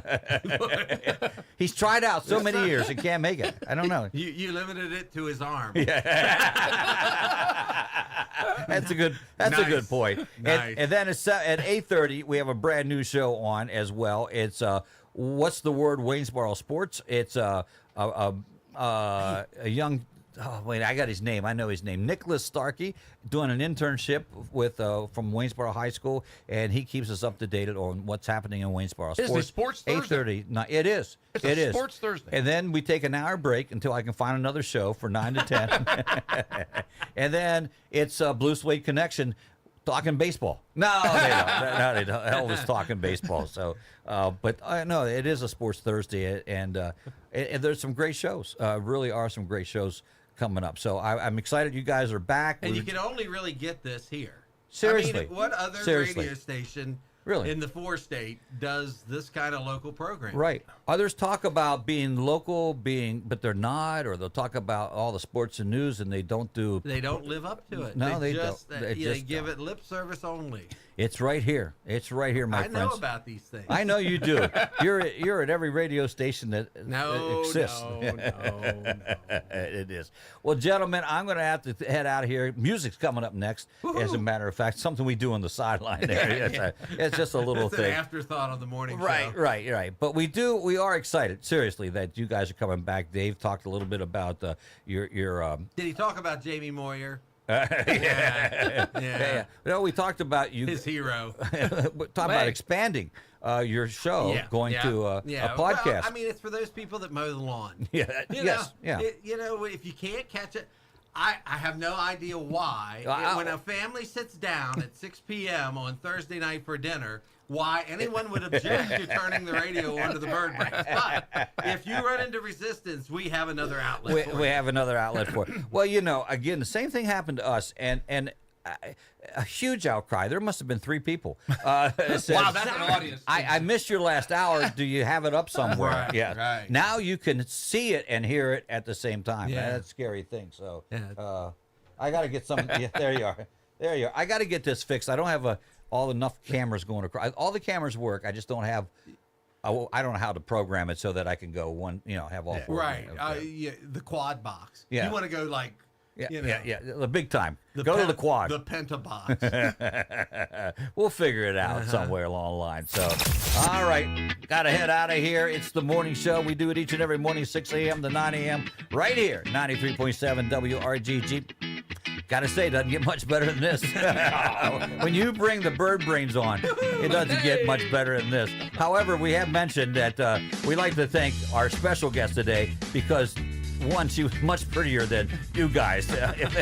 Kelly Kozlowski. I guessed up. From the executive director of the Capitol Theater. Of course, Bill Gore for being here. We heard from Stan Flinner today as well. We always appreciate his votes on Stupid Is as Stupid Does. He would know. He would know. Yeah, that he would. The rain's supposed to be heavy at times, so be careful out there. Back tomorrow with Vern's Day. Vernon McCauley joins us 8 o'clock hour. Jackie at the mic at the 7 o'clock hour. It's all right here on the morning show. Be safe out there. The Morning Show on WRGG. The opinions expressed on this program